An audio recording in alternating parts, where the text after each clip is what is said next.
Hey there, time travelers, and welcome. Here is the game we're playing tonight. Imagine you are an ordinary modern person, soft hands, full fridge, phone in your pocket, and you get torn out of your comfortable life and dropped into the distant past with nothing but the clothes on your back. That is the journey we're taking together, and it starts with one small, stupid decision. You buy a dusty old pocket watch off a flea market table for the price of a sandwich, and out of pure boredom you wind the little crank all the way to the end. Big mistake. Reality folds in on itself, and the rules of your life get quietly rewritten. Here is how the watch works, because it matters for everything that follows. From now on, every single time you die, that cursed watch spins time backward and throws you into a brand new era of history. No second chances in the comfortable sense.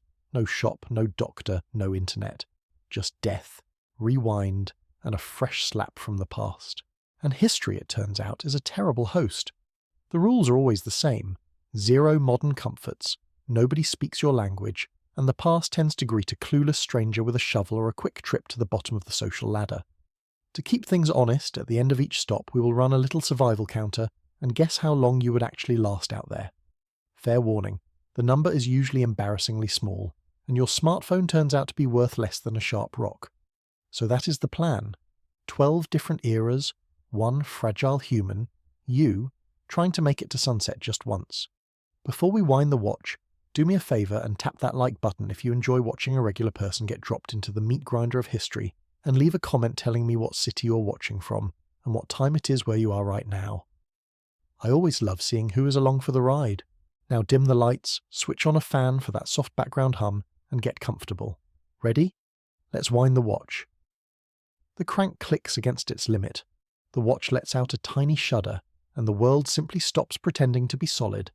The flea market, the folding tables, the smell of fried food, all of it peels away like wet paper, and the next thing your senses report is a face full of snow. Not a charming holiday snow either. This is the kind of cold that goes straight past your skin and starts filing paperwork with your bones. Welcome to your first stop, roughly 20,000 years ago. Smack in the middle of what scientists politely call the last glacial maximum, which is a fancy way of saying this was about as cold and miserable as the planet has been in a very long time. The watch apparently has a dark sense of humour. Because of all the eras it could have picked to ease you in, it chose the one where the average temperature sat somewhere around 6 to 8 degrees Celsius below what you grew up with.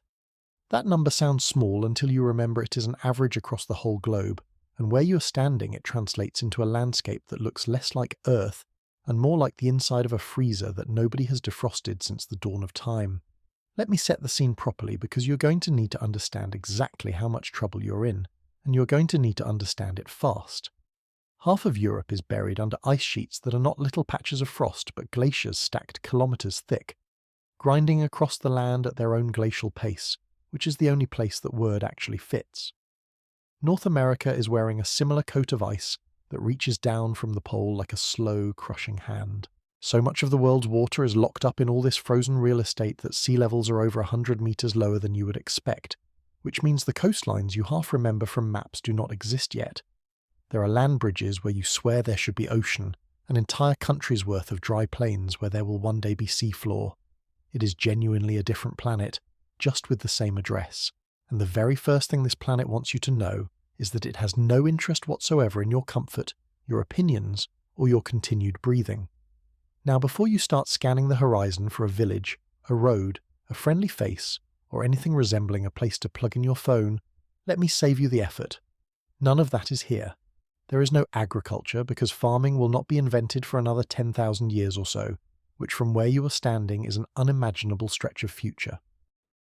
Nobody's growing wheat, nobody's keeping animals in a pen, and the concept of a stocked pantry would sound like science fiction to everyone alive right now.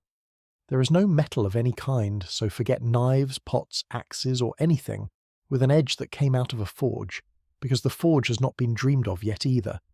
There are no permanent homes, no towns, no streets, no markets. What there is, scattered thinly across this vast frozen wilderness, are small bands of human beings, hunter-gatherers living in tight groups of maybe 20 to 50 people, moving with the seasons and the animals, carrying everything they own on their backs. These are your only potential allies in the entire world, and the bad news is they have never seen anyone like you. do not speak a single word you can understand, and have very little reason to share their hard-won food with a confused stranger who clearly cannot do anything useful. And about those neighbours, the humankind are rare and spread out, but the animal kind are abundant and frankly enormous. Sharing this landscape with you are woolly mammoths, walking mountains of muscle and tusk wrapped in shaggy hair, who are entirely capable of turning you into a footnote without noticing they did it. There are woolly rhinos, which are exactly as charming as they sound, built like armoured tanks with a bad attitude and a horn that means business. There are cave lions prowling the edges of the herds, bigger than the lions you know from documentaries, and they have absolutely no fear of humans because humans, to them, are simply a slow and poorly insulated snack that occasionally fights back. There are saber-toothed cats with teeth like daggers, cave bears the size of a small car, giant deer with antlers that span wider than a doorway, and herds of steppe bison and wild horses thundering across the open plains. It is, in the most literal sense, a zoo with no cages and no admission fee, and you are not a visitor. You are inventory. But here is the twist that nobody who romanticizes the rugged caveman lifestyle ever wants to hear. With all those fangs and tusks and claws roaming around, your single greatest threat is not any of them. Your greatest enemy is the cold itself, the quiet, patient, invisible killer that does not need teeth.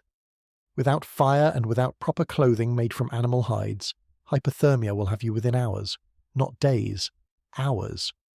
Your body, which spent its entire life in heated rooms and climate-controlled cars, has roughly the cold tolerance of a houseplant. You start shivering, then your thinking goes foggy, then you stop shivering, which feels like an improvement but is actually your body giving up, and then the lights go out for good. The whole grim process can happen before the sun has even finished crossing the sky. Naturally, the people who actually live here know this, which is why every single one of them is dressed head to toe in carefully prepared furs and hides, and you are standing there in whatever you were wearing at the flea market, which I am going to guess was not engineered for an ice age. Clothing, it turns out, is one of the real reasons human beings managed to spread into these brutal environments at all, and it is far more sophisticated than the cartoon image of a guy in a single ragged pelt slung over one shoulder. The people here wear tailored, layered clothing, stitched together from the hides of the animals they hunt, sewn with thread made from animal sinew using needles carved from bone. And here is a detail that should genuinely impress you. The eyed needle, that tiny tool with a hole punched through one end for the thread to pass through, was one of the most important inventions in human history, and it exists right now. Without it, you cannot make fitted clothing, and without fitted clothing you cannot survive the cold, and without surviving the cold, none of the rest of your plans matter. So the unassuming little needle, something you would step over without a second glance in the modern world, is the difference between life and a frozen death out here. Unfortunately, nobody's going to hand you a parka and a pair of boots stitched from reindeer hide just because you showed up looking pathetic. That gear represents weeks of skilled labour, and skilled labour is the most valuable thing anyone has. So let us say, optimistically, that you have found a band of people who, for reasons known only to themselves, have decided not to immediately leave you to freeze. What can you actually offer them? This is where reality gets uncomfortable, because the honest answer is almost nothing. You do not know how to make fire from scratch, and I do mean from scratch, with no lighter, no matches, no flint and steel even, just raw friction. The bow drill and the hand drill, methods of spinning a wooden spindle fast enough against a wooden base to generate an ember through sheer determination and a lot of sweat, are genuine skills that take practice to master. People here learned them as children. You learned how to order food on an app. If your survival depends on rubbing two sticks together and you have never done it, you will be rubbing those sticks long after the cold has stopped caring whether you succeed. Even the people who know exactly what they are doing treat fire as something precious, often carrying embers carefully from one campsite to the next, rather than starting fresh each time, because they understand better than you ever could that a fire is not a convenience. A fire is the line between being alive and being a very cold lump on the ground. Then there is the matter of stone. The defining technology of this entire age is the working of flint and other fine-grained rocks into tools, a craft called knapping, and it is genuinely an art form. With the right rock, the right angle and the right strike, a skilled person can flake off long, razor-sharp blades, scrapers for cleaning hides, points for spears, and delicate tools for engraving and piercing. The points produced in some of these cultures are so finely worked, so thin and symmetrical that modern toolmakers struggle to replicate them. This is not a bunch of cavemen banging rocks together and hoping for the best. This is precise, learned, generational expertise. And you, with your modern brain stuffed full of trivia about streaming shows and traffic laws, possess exactly zero of it. Hand a modern person a chunk of flint and tell them to make a usable spear point, and you will most likely end up with a pile of useless shards and a few bleeding fingers, which brings us neatly to the next problem. A cut. Just a small cut. The kind you would slap a bandage on and forget about by lunchtime in your old life. Out here, that small cut is a potential death sentence. There are no antibiotics, no antiseptics, no clean dressings, no doctor to see if it gets red and angry. An infection that modern medicine would shrug off in a day can, in this world, work its way through your body and end you. People died from injuries that we would consider trivial, from a scrape that festered, from a tooth that obsessed, from a wound that simply would not heal, and that is a big part of the reason the numbers are so grim. For those who managed to survive the brutal gauntlet of childhood, which a horrifying number of children did not, the average life expectancy barely scraped past 30 years. Let that sink in. The person here who looks weathered and old enough to be an elder, the keeper of all the band's hard-won knowledge, might be younger than you are right now. 30 was a respectable run. 40 made you a living legend. The idea of comfortable retirement is so far outside the realm of possibility that there is not even a word for it. It is worth pausing to dismantle a particular fantasy here, because pop culture has done a number on everyone's expectations. The Hollywood version of the prehistoric world is all dramatic grunting, easy conquests of giant beasts and a sort of noble simplicity. The reality was a relentless, exhausting daily effort just to not die, punctuated by genuine moments of beauty and ingenuity, but built on a foundation of constant risk. Hunting a mammoth, for instance, was not a triumphant montage. It was a terrifying, coordinated, life-threatening group effort, and the weapons available made it even more nerve-wracking. The spear thrower, sometimes called by its later name the atlatl, was a clever device, essentially a lever that let a hunter hurl a spear with far more force and range than a bare arm could manage. It was a real technological edge, but even with it, bringing down something the size of a mammoth or a woolly rhino meant getting close to an animal that could crush you flat with a single panicked step, and not every hunt ended with the humans walking away. Some ended with empty stomachs, and some ended with someone not coming back to camp at all. And let us talk about that stomach, because food is the engine that keeps this whole grim machine running, and the menu is not what you would choose. Without farming, the diet here leans heavily on meat, hunted and scavenged, supplemented by whatever the land offers in the way of roots, tubers, berries, nuts, and fish when they can be caught. There is a counterintuitive danger lurking in all this meat-eating, though, and it is one that modern survival shows occasionally mention. Lean meat alone, despite being protein-rich, will actually kill you if it is all you eat, a grim condition sometimes called protein poisoning, because the body cannot process that much protein without enough fat and other nutrients to balance it. This is why fat was treasure. The fatty parts of an animal, the marrow cracked out of the bones, the organ meats packed with vitamins, these were not afterthoughts to be tossed aside. They were the most valuable parts of the kill, the difference between thriving and slowly wasting away while technically being full. So the next time you think of prehistoric eating as some kind of pure carnivore paradise, remember that even getting the proportions wrong could quietly do you in.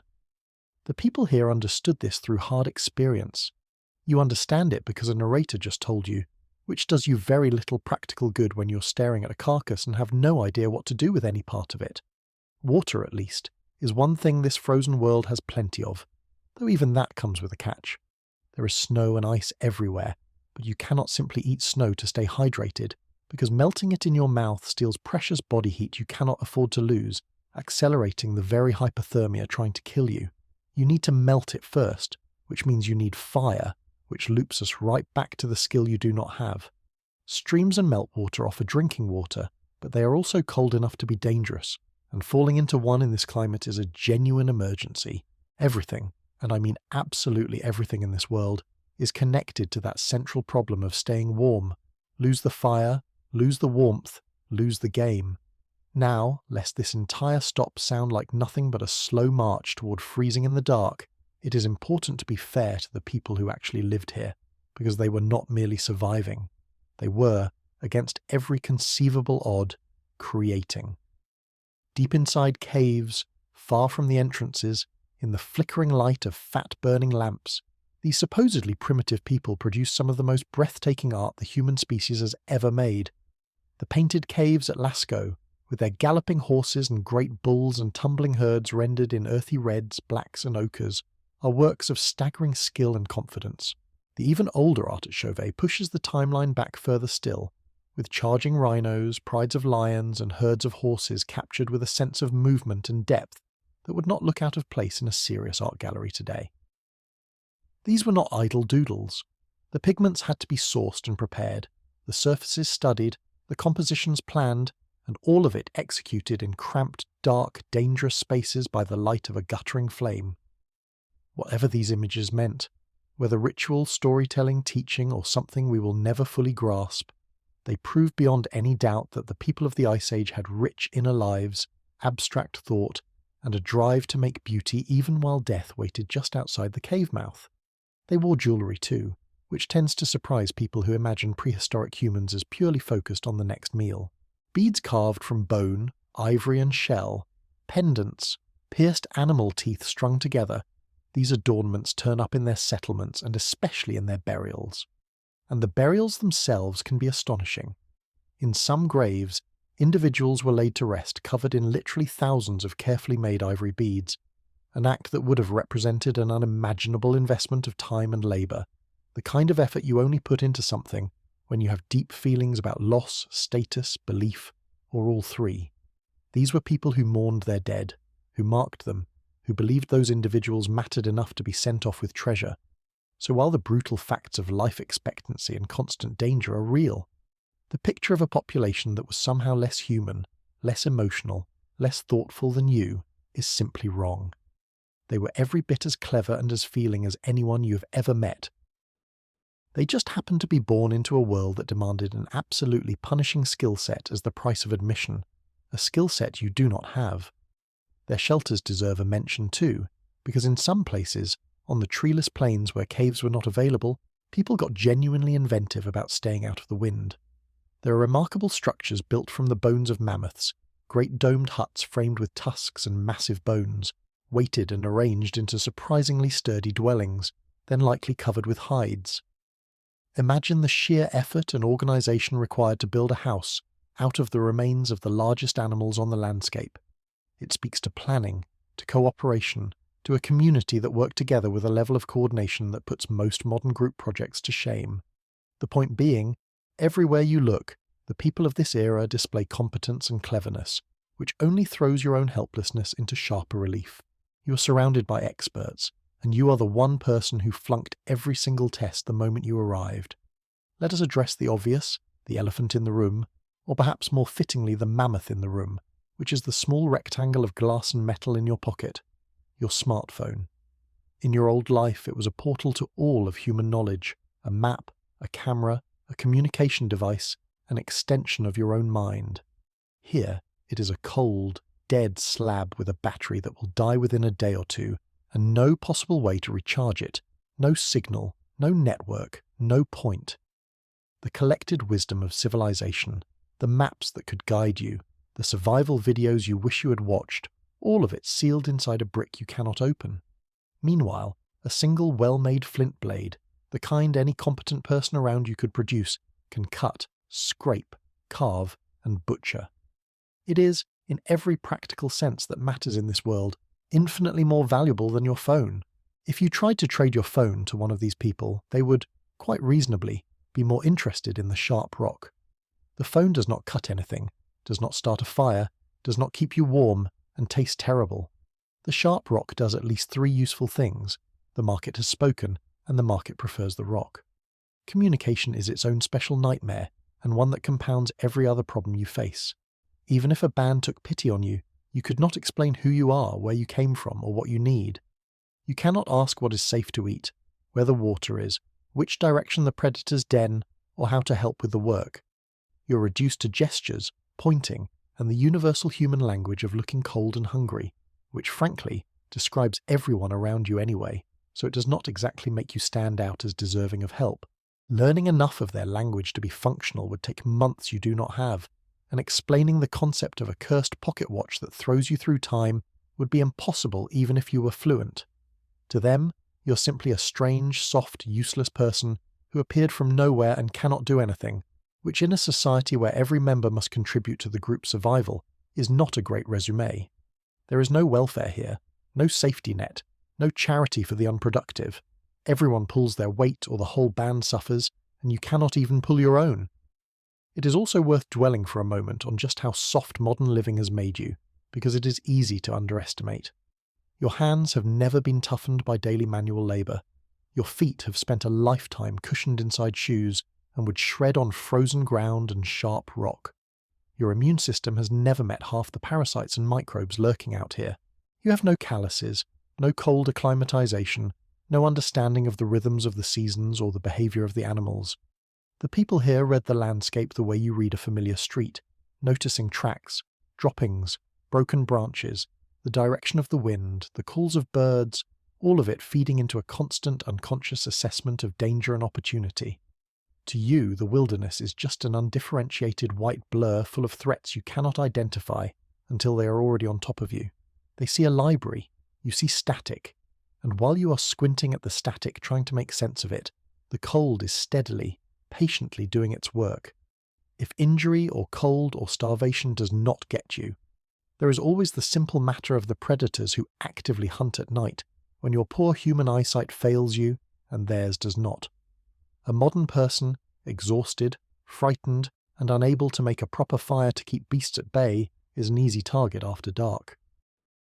The band you might be sheltering with knows to keep the fire burning, to post watch, to never wander off alone, to understand the behaviour of the things that hunt them. You know none of this, and your instincts, finely tuned for crossing a busy street or spotting a sail, are completely useless against an animal that has been perfecting the art of ambush since long before your species learned to walk upright. The darkness here is not the cosy darkness of a bedroom with the lights off. It is a vast, hungry, ancient darkness, and you're not at the top of the food chain anymore. You have been comprehensively demoted. There is a strange dignity, though, in understanding exactly how the people here managed to beat all of this, because the answer is not individual toughness, it is cooperation. No single human survives the Ice Age alone, no matter how strong or clever. The band survives, as a unit, through shared knowledge, shared labour, and shared risk. The hunters provide the meat, the gatherers find the plants, the toolmakers craft the gear, the elders carry the accumulated wisdom of where the herds go and what the weather signs mean, and the whole thing functions as a single organism dedicated to getting through another day, another winter, another year. The thing that kept humanity alive in the harshest conditions imaginable was not the lone wolf survivalist of modern fantasy. It was the group, the community, the relentless human habit of working together and passing knowledge down the generations. And that is the cruelest irony of your situation. The one thing that could save you, membership in a functioning band, is the one thing your total uselessness makes nearly impossible to earn. There is, however, one ally on this frozen landscape that you might actually recognise, because right around this period, in various places across the world, something remarkable was beginning to happen between humans and wolves. The long, slow process that would eventually turn fearsome wild predators into loyal companions was already underway, with certain wolves drifting closer to human camps, scavenging scraps, and gradually over generations becoming something tamer, something that worked alongside people rather than against them. These early dogs, or proto-dogs depending on how strict you want to be about it, were genuinely useful, helping to track and corner game, warning the band of approaching danger in the dark, and not least, providing a bit of warmth on a brutal night. It is a rare touch of something heartwarming in an otherwise punishing world. Of course, this does you personally no favours, since a working dog bonded to its human pack is not going to take orders from a shivering stranger, and is at least as likely to treat you as a threat to be barked at as a friend to be helped. But it is worth knowing that the very first chapter of the oldest friendship between humans and animals was being written all around you, even if you do not get to be part of it. The food situation has more layers to it than simply chasing down enormous beasts too.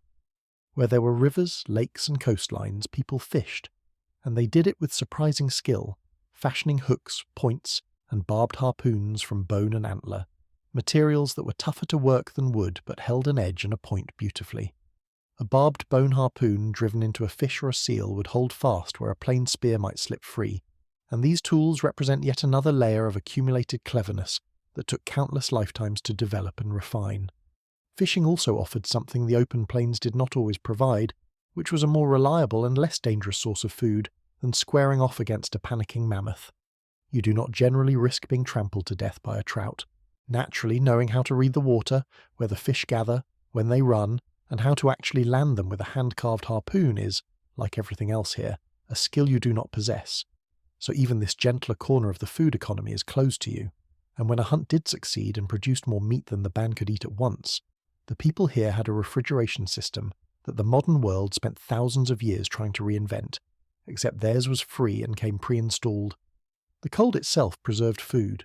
Surplus meat could be cached in the frozen ground, packed into the permafrost or buried under heavy stones in naturally cold spots, keeping it edible for far longer than it ever would in a warm climate. This was real planning, real storage, real management of resources across time, the kind of forward thinking that the lazy stereotype of the impulsive caveman completely ignores. People thought about next week and next month, about the lean stretch of deep winter when the herds thinned out and the hunting failed, and they prepared for it as best they could. You, by contrast, have never had to think more than a couple of days ahead about food in your entire life, because there was always a shop, a fridge, a menu. Out here, failing to think ahead is simply another way of dying, just more slowly. The weather itself has tricks up its sleeve beyond the steady, grinding cold, and the most frightening of them is the blizzard. A whiteout when the snow and wind erase the world into a featureless blank can kill an experienced person who steps out at the wrong moment, because in a true whiteout you can lose all sense of direction within a few steps of shelter and wander in circles until the cold finishes you. The people here know to stay put, to wait it out, to never gamble on travel when the sky turns against them. You, with no instinct for it and no understanding of how fast a storm can roll in, might cheerfully walk out to relieve yourself and never find your way back, which is a deeply undignified way to exit the story, but a genuinely common fate. The landscape gives no landmarks when it is buried in driving snow, and the comforting modern certainty that someone will come looking for you, that there is a search party, a helicopter, a rescue service, simply does not apply. If you wander off and vanish, you're gone, and the band, who barely knew you and could not afford to risk themselves searching, will move on. Then there is the slow, quiet misery of the body breaking down in ways that have nothing to do with dramatic predators or storms. Take your teeth. With no dentistry of any kind, a bad tooth was a serious threat, and the coarse, gritty diet of the era, which often included tiny fragments of stone ground enduring food preparation, wore teeth down relentlessly. An abscessed tooth could become an infection that spread and turned deadly, and there was no relief to be had beyond endurance, and perhaps a few herbs whose value was as much hope as medicine. People here lived with levels of chronic pain that would send a modern person straight to a clinic demanding answers, and they simply carried on because carrying on was the only available option. Parasites were a constant companion as well, with lice and intestinal worms a normal part of life, draining strength and health in a steady trickle. None of this is dramatic the way a charging cave lion is dramatic, but the accumulated weight of small, untreatable afflictions ground people down and helped keep that life expectancy figure so brutally low. You arrive with modern teeth, a modern gut, and absolutely no tolerance for any of it. It is also worth understanding that life here was not stationary, and the idea of settling into one cozy spot was a fantasy. The band followed the food, which meant following the herds and the seasons, packing up everything they owned and moving across the landscape as conditions demanded. This nomadic rhythm dictated everything, from how much you could own, which was only what you could carry, to where you would be at any given time of year. The elders carried mental maps of these movements built over a lifetime, knowing which valley flooded in spring, where the herds gathered in autumn, which route offered shelter, and which led into danger. To survive, you had to be part of that constant knowledgeable motion, reading the land and the calendar together. Drop a modern person into this and ask them to know when to move and where to go, and they will guess wrong, fall behind, and be left alone, which in this world is the same as being finished.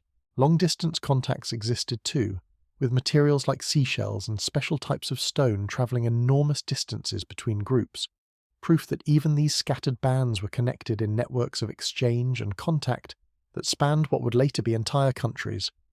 The world was small in population but surprisingly connected in its own slow way, and you are the one node in it that connects to nothing and no one. There is one more piece of this world that deserves attention, and it is the sheer mental toughness the era demanded, a kind of resilience that has nothing to do with muscle. The winters were long, the dark stretches longer, and for weeks on end a band might be huddled together in a shelter, rationing food, waiting out the cold, with little to do but maintain tools, tend the fire, and tell the stories that carried their knowledge and their history forward. Light came from simple lamps that burned animal fat, casting just enough of a glow to work and to keep the dark at bay, and the long nights were spent in close, smoky, crowded company. There was no escape from one another, no privacy, no entertainment beyond what people made themselves, and no reassurance that the spring would arrive before the food ran out. Living like that, year after year, under constant low-level threat, with grief and hardship as regular visitors, required a steadiness of mind that the modern world, with its endless distractions and comforts, rarely has to develop. The people here were not just physically hardened. They were mentally forged in a way that is genuinely difficult to imagine. You, accustomed to filling every idle minute with a screen and never going hungry for longer than it takes to find a snack, would likely crack under the boredom, the discomfort, and the relentless uncertainty long before the cold or a predator got the final word. Survival here was as much about the mind as the body, and on both counts, you are out of your depth. So picture it. You have been here for a handful of hours. The sun, what little of it there is already sliding toward the horizon, which is going to drop the temperature from merely lethal to aggressively lethal. You do not have fire. You do not have proper clothing. You do not have a single skill that anyone here values. You cannot speak to a soul. You cannot identify what is edible. You cannot defend yourself against anything with claws, and your most advanced piece of technology is a glowing brick that is worth less than a sharp stone. The people who actually belong here, the experts in fire and flint and fur and survival, are themselves living on a knife's edge, where a bad winter or a failed hunt or an infected cut can end them, despite a lifetime of preparation. And you have none of their preparation. You have a head full of useless modern knowledge and a body engineered for the comfort of a heated room. Which brings us to the moment of honest accounting, the running tally that is going to follow you through every era this watch flings you into. The survival counter exists to answer one simple, brutal question. Realistically, how long would you actually last? And for your debut in the last glacial maximum, the answer is not encouraging.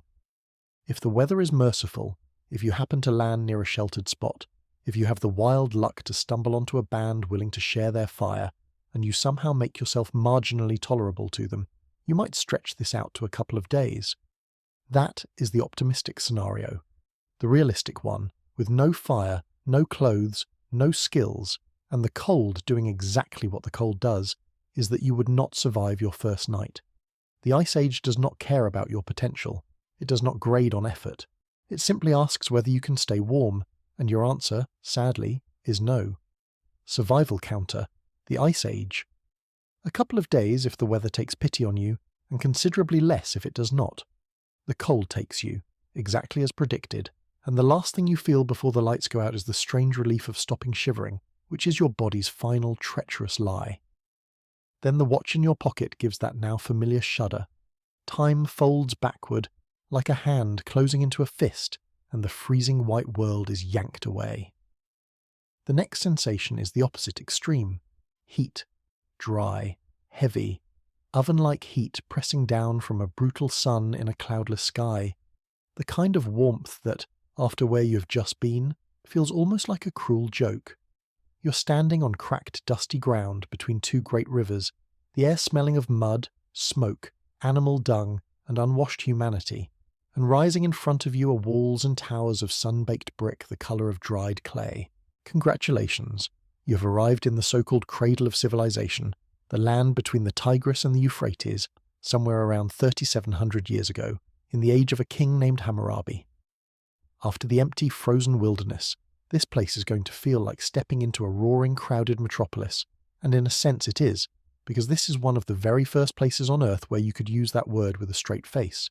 Here is the genuinely remarkable thing, and it's worth appreciating before we get to all the ways this era will try to ruin you. Everything you take for granted about organised human life essentially started here. Real cities, with thousands of people packed together, places like Ur and Uruk that count among the oldest urban centres humanity ever built. Writing, in the form of cuneiform, those wedge-shaped marks pressed into wet clay tablets with a cut reed, which made it possible to record debts, laws, letters, contracts, prayers, and complaints for the very first time. Before this, knowledge lived only in human memory and died when its keeper died. Now it could be set in clay and survive for thousands of years, which is precisely why we know so much about these people, because unlike the painted caves you just left behind, these folks wrote absolutely everything down. The leap from the Ice Age to here is staggering, and you, having just spent your last lifetime failing to make fire with sticks, have landed in a world of math, astronomy, law, and bureaucracy. Unfortunately, none of that sophistication is going to do you any favours, because sophistication, it turns out, is exactly the thing that makes a place dangerous for an outsider who does not fit into it. Let us start with the most famous achievement of this particular moment in history, because it is going to matter for you very quickly.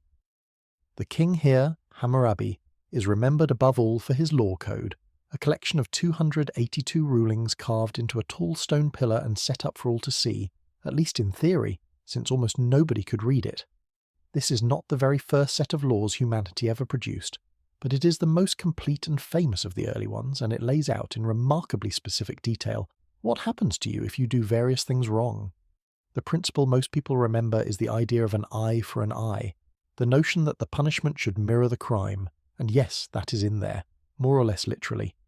If you put out the eye of a man of equal standing, your eye is forfeit. If you break a bone, your bone gets broken. It sounds almost fair in a rough sort of way, until you read the fine print and discover that the law cared enormously about social class. So what happened to you depended heavily on whether your victim was a noble, a commoner, or an enslaved person, and the scales were not balanced the same way for everyone. Justice here was not blind. Justice here checked your social rank first, and then decided how much your eye was worth. And the punishments were not all tidy mirror images. For a startling range of offences, the penalty was death, and the methods were not gentle. Certain crimes could see you thrown into the river, the idea being that the river itself, as a kind of divine judge, would decide your guilt, and if you sank, well, that rather settled the matter, and if you floated you were declared innocent and presumably very relieved. This charming practice, a trial by water, put your fate in the hands of a current rather than a careful weighing of evidence. The legal logic of the age, in other words, occasionally outsourced its verdicts to physics and hoped for the best. As a system of justice, it had a certain brutal efficiency, in that it required very little paperwork, though it did tend to be hard on the innocent who happened not to be strong swimmers. Now apply all of this to your specific situation, which is once again dire. You have arrived with no documents, no record in anyone's clay tablets, no family, no patron, no trade, and crucially no ability to speak a single word of the language. In a society this organised, that is not a minor inconvenience. This is a world that runs on knowing who people are, who they belong to, who owes whom, and where everyone fits. A person who fits nowhere, who cannot account for himself, who appeared from nothing and babbles in an incomprehensible tongue, is not a charming mystery to be welcomed. He is a problem to be solved, and the most convenient solution this society has for an unattached, unaccountable stranger is depressingly straightforward. You are a prime candidate for slavery, more or less from the moment you open your mouth, and nothing useful comes out. Slavery was not an exotic horror at the margins of this world. It was woven into the fabric of daily life, a normal economic institution, and people ended up enslaved through war, through crime, and very commonly through debt. That last route, debt slavery, deserves a closer look, because it reveals just how precarious life was even for people who actually belonged here.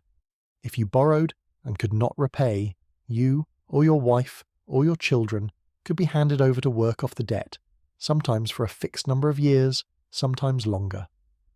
Imagine a world where falling behind on what you owe does not just wreck your credit score, but can literally cost you your freedom or your families. Hammurabi's code actually tried to put some limits on this, capping debt servitude at a few years in certain cases, which by the standards of the time was almost progressive, a fact that tells you everything about the standards of the time. The point being, the line between free and unfree was thin, crossable, and constantly in motion, and a penniless stranger with nothing to offer is already standing on the wrong side of it with both feet. Let us talk about what people actually ate and drank here, because it is one of the more endearingly relatable corners of this otherwise harsh world. The staple was grain, mostly barley, turned into bread and, more importantly, into beer. And when I say beer, I mean beer for absolutely everyone, an everyday food and drink rather than a recreational vice. People drank it thick and cloudy, often through a straw made from reed to filter out the floating bits of grain and sediment, since the brewing was not exactly filtered and bottled the way you're used to. It was nutritious, it was safer than a lot of the available water, and it was consumed by people of all ages, including children, which would raise eyebrows at a modern dinner table, but made perfect sense in a place where the water might quietly kill you, and the beer mostly would not. So if you're looking for a silver lining, you have arrived in one of the first societies on Earth to treat beer as a basic food group, and they did it through a straw thousands of years before anyone thought it was trendy. The downside, naturally, is that you have nothing to trade for any of it. Medicine, on the other hand, offers no silver linings whatsoever. The healing arts here were a blend of two approaches that coexisted somewhat awkwardly. On one side, there was a body of genuinely practical knowledge, the use of herbs, plants, oils, and various preparations to treat wounds and ailments, accumulated through generations of trial and a great deal of error. Some of these remedies probably did some real good.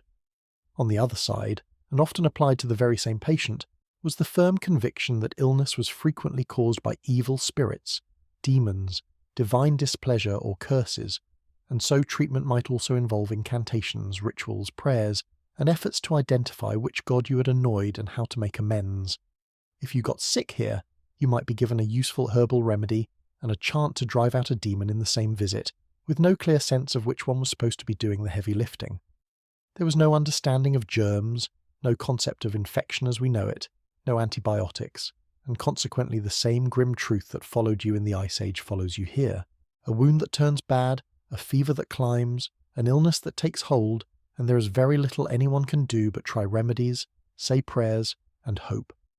Your modern immune system, never having met any of the local microbes, is going to be tested immediately and thoroughly. The two rivers that gave this civilization life were also a constant source of anxiety, an understanding that anxiety is key to understanding the whole place. The Euphrates and the Tigris flooded, but unlike some other great river civilizations, they did so unpredictably and often violently at the wrong time of year for the crops, with a flood that could sweep away fields, homes, and the careful irrigation works people depended on, and that left behind standing water where disease could breed. And yet without the rivers there was nothing, because this is a hot, dry land where rain alone could never feed a city. So the people lived in a permanent bargain with the water, building and maintaining vast networks of canals and ditches to bring it to the fields, praying it would come in the right amount at the right time. Too much, and the flood ruined you and brought sickness. Too little, and the crops failed and famine crept in. The entire civilization balanced on this knife's edge between drought and deluge, which is a stressful way to run a society, and goes a long way toward explaining why these people were so deeply preoccupied with reading omens and keeping the gods happy. When your survival depends on a river that might drown you or abandon you at any moment, you tend to take divine moods very seriously. And take them seriously they did, because religion was not a compartment of life here, it was the operating system everything else ran on. The cities were dominated by ziggurats, those massive stepped towers of brick that rose above the flat landscape like artificial mountains, built as platforms to bring the priests closer to the heavens and to house the worship of the gods. Each city had its own patron deity, and the gods were thought to own the city, with the human inhabitants essentially working as their tenants and servants. There was a sprawling pantheon, with powerful figures like Marduk rising to prominence in Babylon, and an enormous apparatus of priests, temples, offerings and rituals devoted to keeping these divine beings content. The gods were not distant or abstract. They were believed to be directly responsible for the floods, the harvests, the victories and defeats, the sicknesses and recoveries, and so pleasing them was a matter of life and death for the whole community. For you, this means you have landed in a place where everything that happens is interpreted through the will of gods you have never heard of, governed by rituals you do not know, in temples you cannot enter, all administered by a priestly class whose authority is absolute and whose language you cannot speak. You're not just a social outsider here, you're a spiritual one too, a person with no place in the cosmic order as these people understand it, which makes you even easier to disregard. This was also, and this is genuinely one of its most important features, the birthplace of bureaucracy, the world's first great experiment in running a complex society through records, officials, and paperwork. The invention of writing was driven in large part not by poetry or philosophy, but by accounting, by the need to keep track of who delivered how much grain, who owed how much silver, who owned which field, and what the temple stores contained. An entire professional class of scribes existed to manage this flood of information, trained for years in the difficult art of cuneiform, which was no simple alphabet but a complicated system of hundreds of signs that took a long apprenticeship to master. These scribes were the administrators, the record keepers, the lawyers and clerks of their day, and they held real power because they controlled the information that the state ran on. Silver, weighed out by quantity, served as a standard of value, an early form of money that lubricated trade and debt across the region. It is, in short, a recognizably modern-looking machine of administration, taxes, contracts, and records, just built out of clay and reed instead of paper and computers. And here is the bitter irony for you specifically. The educated modern person who might assume that literacy and intelligence would be your ticket to a decent life here. You can read and write, yes, but not this. The cuneiform script and the languages it recorded are utterly foreign to you, as alien as the spoken tongue, and the years of training required to become a useful scribe are not something you can fake or skip. Your literacy, the thing that makes you feel sophisticated, is worth precisely nothing, in a place where the only writing that matters is one you cannot decipher. You cannot get a clerk's position, you cannot draw up a contract, you cannot prove your identity, you cannot even read the famous law pillar to find out exactly how much trouble you're in. All your modern education, the schooling, the diplomas, the accumulated knowledge of a civilization 3.5 millennia in the future, collapses into uselessness the moment it meets a system that has no slot for it. You are highly trained for a world that does not exist yet, which is a deeply frustrating place to find yourself. It is worth taking a moment to be fair to the people of this world, because despite the harshness, they achieved astonishing things and they were no fools. They divided the day into hours and the hour into smaller units, using a counting system based on 60, which is the reason we still have 60 minutes in an hour and 60 seconds in a minute, a direct inheritance from these riverbank mathematicians thousands of years ago. They track the movements of the stars and planets with care, laying foundations for astronomy. They wrote literature, including epic tales of heroes and floods, and the search for immortality that still move readers today. They built complex legal and economic systems, conducted long-distance trade, and developed crafts and arts of real beauty.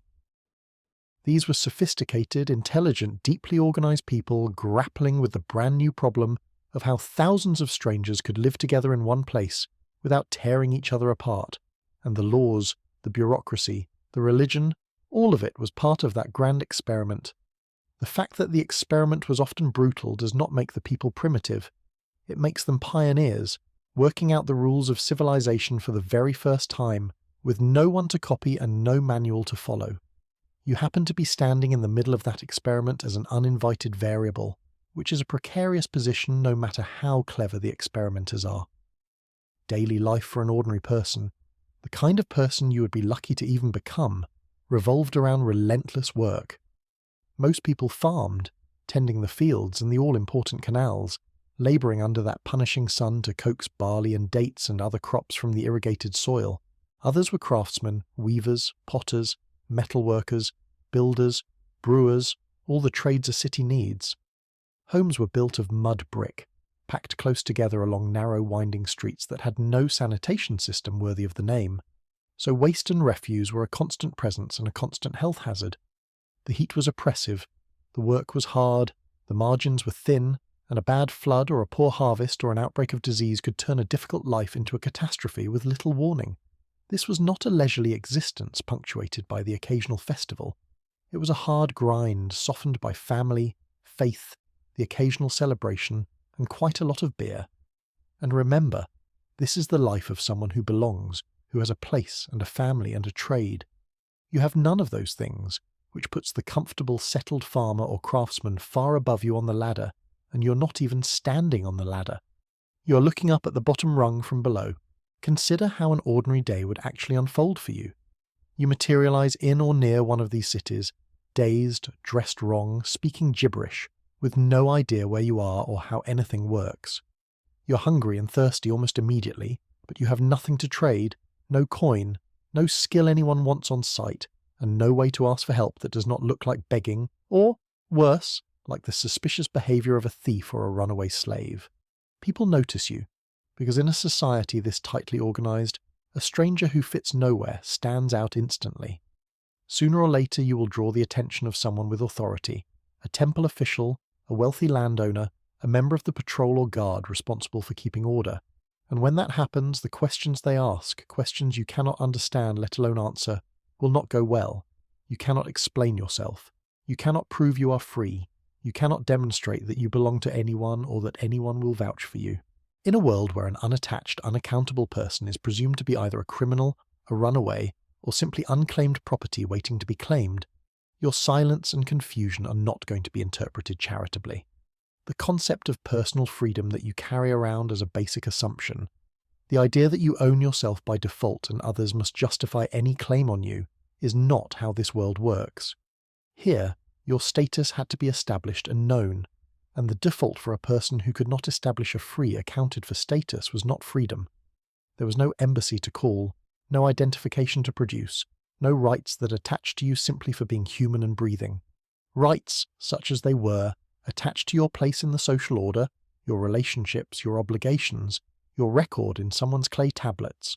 With no place, no relationships, no obligations and no record, you are, in the eyes of this society, less a person with rights than an unexplained object that someone will eventually decide what to do with.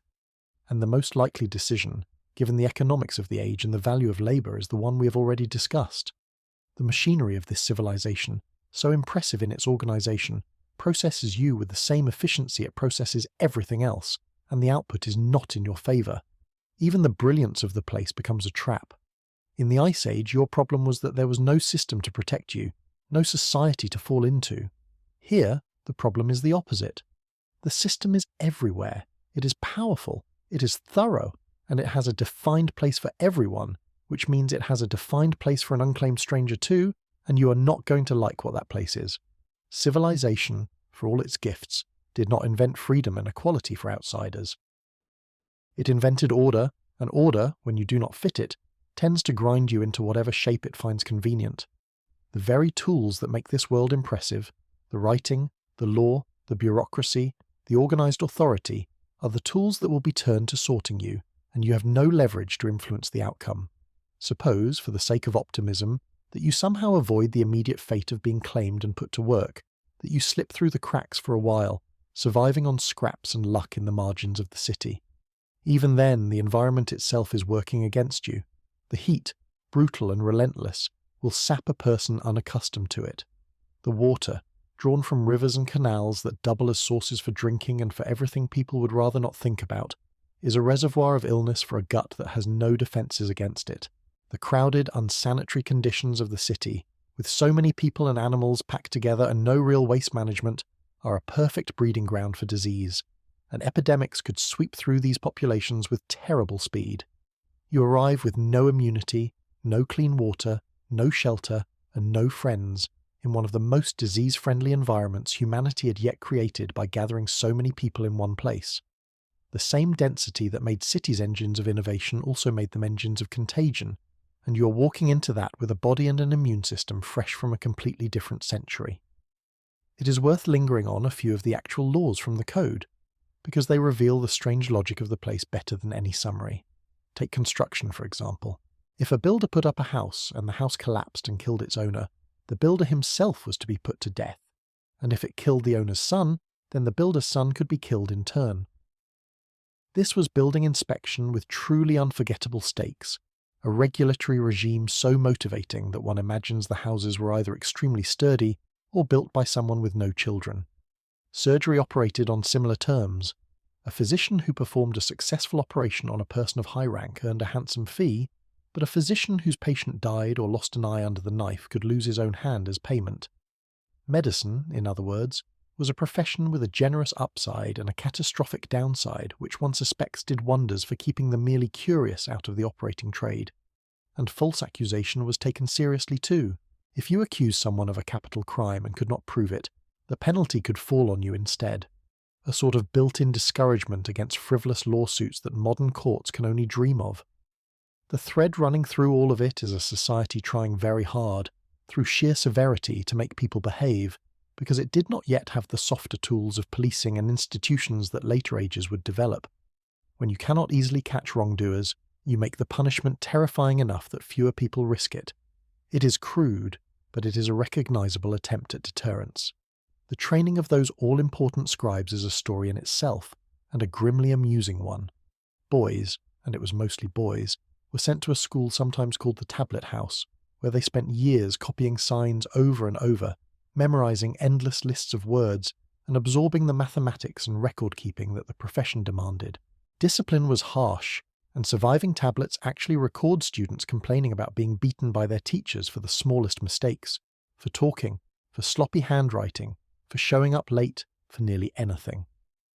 One ancient text even describes a student so desperate to get on his teacher's good side that his father had to invite the teacher home, flatter him, and ply him with gifts, which is perhaps the oldest recorded instance of a parent buttering up an educator on behalf of an underperforming child. The point is that becoming literate here was a long, painful, expensive ordeal reserved for a select few, which only underscores how absurd it would be to imagine wandering in and finding clerical work. You would not last an hour in the Tablet House, and not only because you cannot read a single sign. These were also people obsessed with reading the future, because in a world ruled by unpredictable gods and unpredictable rivers, knowing what was coming felt like the difference between survival and ruin. They practiced an elaborate art of divination, searching for signs of the gods' intentions in all manner of places, but especially in the entrails of sacrificed animals, with the liver of a sheep being a particular favourite.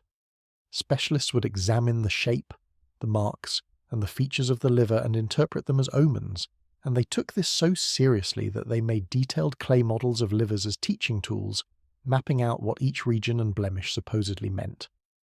They watched the skies for omens too, noting eclipses, the positions of planets, and unusual weather, all read as messages from above. To you this looks like superstition, and in a sense it was, but it was also a systematic, almost scientific effort to find pattern and predictability in a frightening world, the same impulse that, refined over millennia, would eventually produce actual science. They were asking the right question: how do we know what is going to happen, and simply lack the tools to answer it correctly? Family life rested heavily on contracts and obligations, particularly around marriage, which was less a romantic union than a formal economic and legal arrangement between families. Marriages were typically agreed upon by the families involved, often accompanied by a bride price paid by the groom's side, and a dowry brought by the bride, all of it documented and legally binding. Women in this society occupied a complicated position, with fewer rights than men in many respects and a status that depended heavily on their family and marriage. Yet the law did grant them certain protections: the ability to own some property, to engage in business, to be a priestess of high standing, and to seek divorce under specific circumstances, though the terms were rarely equal. It was not a world of equality by any modern measure, but neither was it one in which women had no standing at all. The texture of it was specific, legalistic, and very much concerned with property, lineage, and the orderly transfer of both. For an outsider with no family, no contracts, and no property to anchor any of these relationships, the entire web of social belonging that gave people their security and their identity is simply unavailable. You cannot marry into safety, cannot contract your way to standing, cannot call on any family. Every thread that held a person securely in this society is one you have no access to. Their view of what came after death was, frankly, bleak, and it shaped how they lived. Unlike some later religions that promised paradise as a reward, the Mesopotamian afterlife was generally imagined as a grim, shadowy underworld, a dusty, joyless place where the dead lingered as faint shades regardless of how virtuous they had been, eating dust and drinking muddy water. There was no glorious heaven to aspire to, no sunny reward for a life well lived. This gloomy expectation had a clear consequence. If the next world offered nothing but dreariness, then this world, however hard, was where life truly mattered, and so people poured their energy into the here and now, into family, reputation, work, and leaving some mark before the dust took them. It is a strangely grounding worldview, focused on the present because the future held no comfort, and it goes a long way toward explaining their intense engagement with the practical business of living. For you, of course, the relevant detail is that this is a culture with no particular reason to be merciful in the name of some heavenly bookkeeping. Kindness to a stranger here was a matter of custom, character, or calculation, not a path to a better afterlife, which removes one small incentive that might, in another time and place, have worked in your favour. One last practical irony deserves mention, because it speaks to how clever these people had to be. The land between the rivers, for all its fertility, was poor in raw materials. It had endless mud for brick and clay for tablets, but very little stone, almost no metal ore, and scarce good timber, all of which had to be imported from distant lands through long, carefully organised trade networks reaching into the mountains and beyond. So this civilization, which built towering monuments and forged tools and weapons, did so largely with materials it did not possess locally, acquired through trade, tribute and conquest, and managed through that same impressive bureaucracy. It is a reminder that the wealth and sophistication on display here rested on a vast, fragile web of commerce and logistics stretching far over the horizon, the sort of interconnected economy that, like a modern one, could be disrupted by war, by the failure of a distant supplier, or by the collapse of a trade route. The people here had built something genuinely complex and genuinely vulnerable, a civilization of many moving parts, and you, the stranger with nothing to trade and nothing to offer, are the one part that fits into none of the machinery and benefits from none of the wealth flowing through it. So let us draw up the account for this stop, the running tally that follows you through the ages. You have landed in a world of genuine wonders, the first cities, the first writing, the first great law code, the first true bureaucracy, mathematics, astronomy, literature, and beer for everyone, which under different circumstances would make for a fascinating visit. But you have arrived as the one thing this brilliantly organised society has no good place for, an unaccountable, languageless, friendless stranger, and a society this organised does not let such a person drift for long. Between the near certainty of being claimed as unfree labour, the harshness of the law toward anyone who cannot account for himself, the punishing heat, the dangerous water, and the diseases waiting for your defenceless body, your prospects are grim, and more to the point, short. The cold killed you slowly in the Ice Age. Here, it is more likely to be the machinery of civilization itself, working exactly as designed, that decides your fate. Probably the moment the wrong official notices you and starts asking questions you cannot answer. Survival counter, Babylon of Hammurabi, until the first patrol takes an interest in the strange silent foreigner who cannot explain himself. The patrol does exactly what patrols do. The questions go nowhere good, and your stay in the cradle of civilization ends the way these things tend to end for a man who cannot account for himself. The watch shudders awake once more. Time reels backward, and the dusty heat of the riverlands evaporates. When the world reassembles itself, you are somewhere cold again, though nowhere near as savage as the Ice Age, just a damp, grey, bone-chilling cold rolling off a steel-coloured sea. You're standing on a rocky shore beneath a low sky, the air thick with the smell of salt, wood smoke, and tar, and pulled up on the beach near you is a long, sleek wooden ship with a curving prow, the kind of vessel that, in a few moments, you will realise you should be far more afraid of than admiring.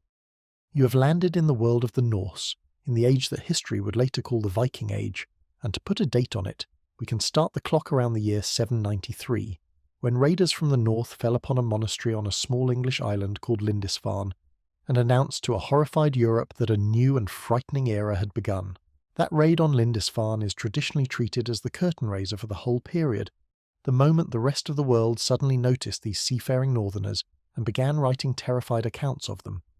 For roughly the next 3 centuries, the people of Scandinavia would raid, trade, explore and settle across an astonishing span of the world, from the British Isles to the rivers of Eastern Europe, from Iceland to lands far across the Atlantic, reaching places no European had documented before. They were extraordinary sailors and shipwrights, and that long ship on the beach is the key to understanding them, a marvel of engineering, shallow enough to row right up onto a beach or far up a river, sturdy enough to cross open ocean, and fast enough to appear, strike, and vanish before any defense could be mustered. It is a genuinely brilliant machine, and the fact that you are looking at one means its owners are nearby, which is your cue to start worrying. Because here is the immediate problem, the same problem that has dogged you in every era, now wearing a fur cloak.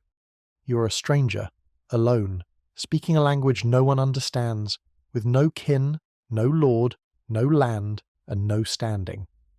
And in this society, more than almost any you have visited so far, who you belong to is everything. The Norse world ran on a strict and very real social hierarchy.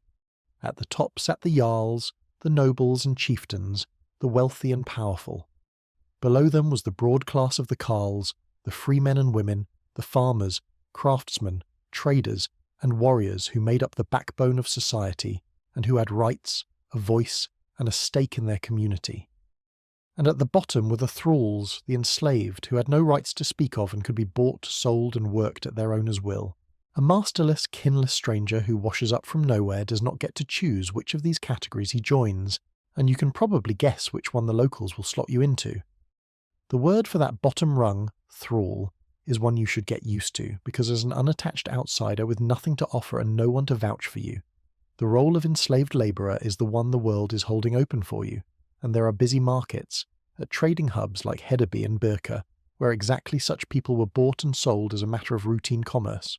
Slavery, as you have already learned in the Riverlands, was a normal institution of the age rather than a shocking exception, and the Norse were deeply enmeshed in the trade, both as buyers and notoriously as suppliers who seized captives on their raids. So the role waiting for you is not unfamiliar in concept, only in flavour, and the flavour here is cold, hard, and tied to the rhythms of a farm in a harsh northern climate. The thralls did the grinding, endless labour that kept a Norse farmstead running, the hauling, the digging, the tending of animals, the heavy work in all weather, and their lives were entirely at the disposal of those who owned them. It is not the romantic horned helmet fantasy that pop culture sells, and incidentally the horned helmet is itself almost entirely a myth, a piece of much later theatrical invention that real Norse warriors would have found baffling and impractical. The actual Viking world was a place of hard farming, harsh winters, rigid hierarchy, and a great deal of violence, in which the glamorous raider was a seasonal role for some men, not a lifestyle, and the daily reality for most was relentless work on the edge of survival.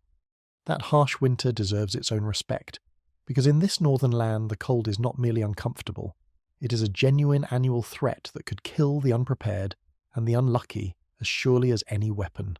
The growing season was short, the land in many places was marginal and stony, and a farm had to produce and store enough through the brief warm months to carry every person and animal through the long, dark, frozen winter. A poor harvest, a livestock disease, a stored food supply that ran out or spoiled, and famine moved in.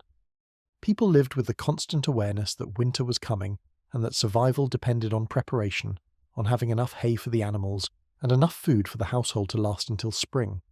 For a stranger with no farm, no stores, no place by anyone's fire, the arrival of winter is not an inconvenience. It is a death sentence with a date attached. You cannot forage your way through a Scandinavian winter.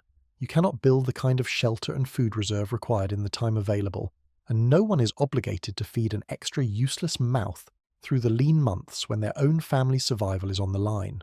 Now let us talk about how this society kept order, because it is one of the most fascinating and, for you, alarming features of the Norse world. There was no police force, no powerful king with a standing army enforcing the law in most of these communities, no central authority to appeal to when wronged. Instead, justice was largely a community affair, decided at a public assembly called the Thing, where free men gathered to settle disputes, make decisions, and pronounce judgments according to law that was memorized and recited rather than written down in the early period. The Thing was a genuinely sophisticated institution, an early form of participatory governance where matters were argued out in public and resolved by the assembled community. But it had a crucial limitation from your point of view. It was an assembly of people with standing, with kin, with a stake in the community, and its protections and processes were for them.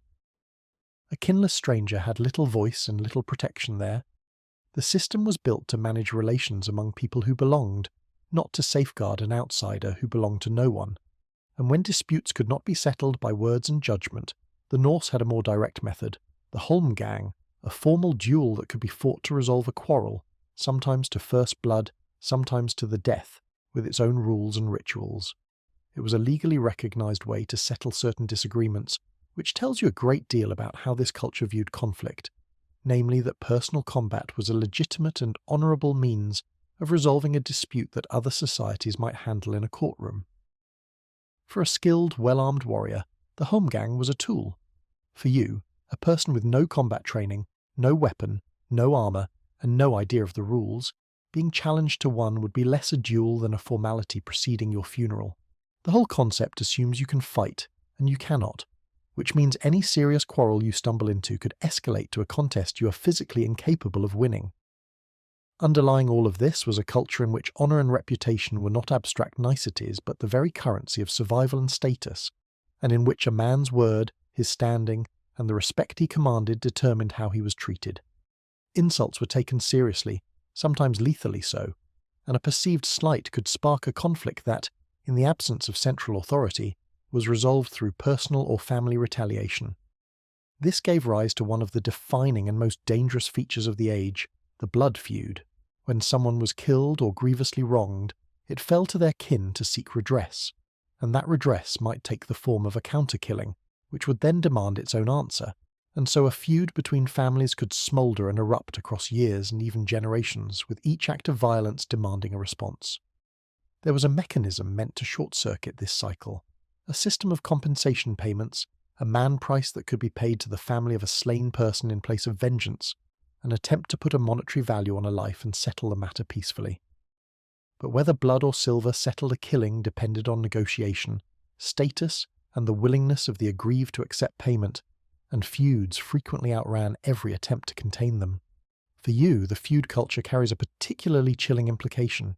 The entire system of safety in this world rested on kinship, on the knowledge that if you were harmed, your family would seek redress, which made people think twice before harming you. Your kin were your insurance policy, your deterrent, the reason others could not simply do as they pleased with you, and you have no kin, none.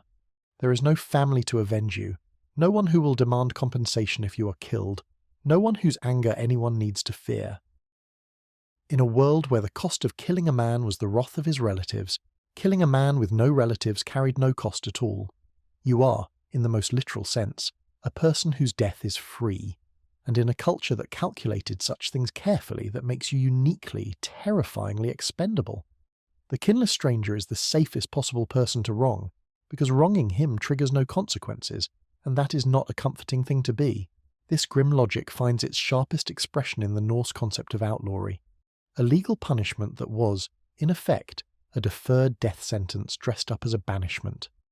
A person could be declared an outlaw, cast outside the protection of the law entirely, which meant that anyone could kill them without penalty, that they could not be sheltered or aided, and that they were stripped of every right and protection the community offered. To be made an outlaw was to be turned into legal prey, a person who could be hunted down and slain by anyone who cared to, with no consequence for the killer. It was one of the most feared punishments precisely because it did not require an executioner. It simply removed the invisible shield of law and kin that kept a person alive and then let the world do the rest. And here is the bleak irony of your situation. You do not even need to be sentenced to outlawry, because you arrive already in that condition. With no kin, no standing, and no place in the law, you possess, from the moment you appear, all the vulnerability of a condemned outlaw, and none of the prior status that an actual outlaw, at least once, enjoyed. You start the game in the worst position the legal system can impose, having committed no crime at all. The religion of the Norse adds another layer to a world already stacked against you, and it is a world of belief utterly unlike anything your modern sensibilities or the Riverland temples prepared you for. The Norse were pagans, worshipping a pantheon of gods you will recognize by name, even if you know little of the real beliefs behind the names. Gods like Odin, the one-eyed seeker of wisdom and war, Thor the thunderer with his hammer, and Freya associated with love, fertility, and battle. Their cosmology was rich and dark, populated by giants and monsters, and a prophesied doom of the gods, and crucially it shaped how warriors viewed death itself. To die bravely in battle was, in this belief system, a glorious fate that could carry a fallen warrior to a hall of heroes, which meant that a culture already prone to violence had a religious framework that celebrated dying well in combat. This is not a worldview that produces caution. A society that sees a brave death as a path to glory is not one that prizes the careful avoidance of risk, and that cultural appetite for bold, even reckless courage made the Norse formidable and made their world a perilous place for the timid and the weak. Worship was not a gentle, abstract affair either.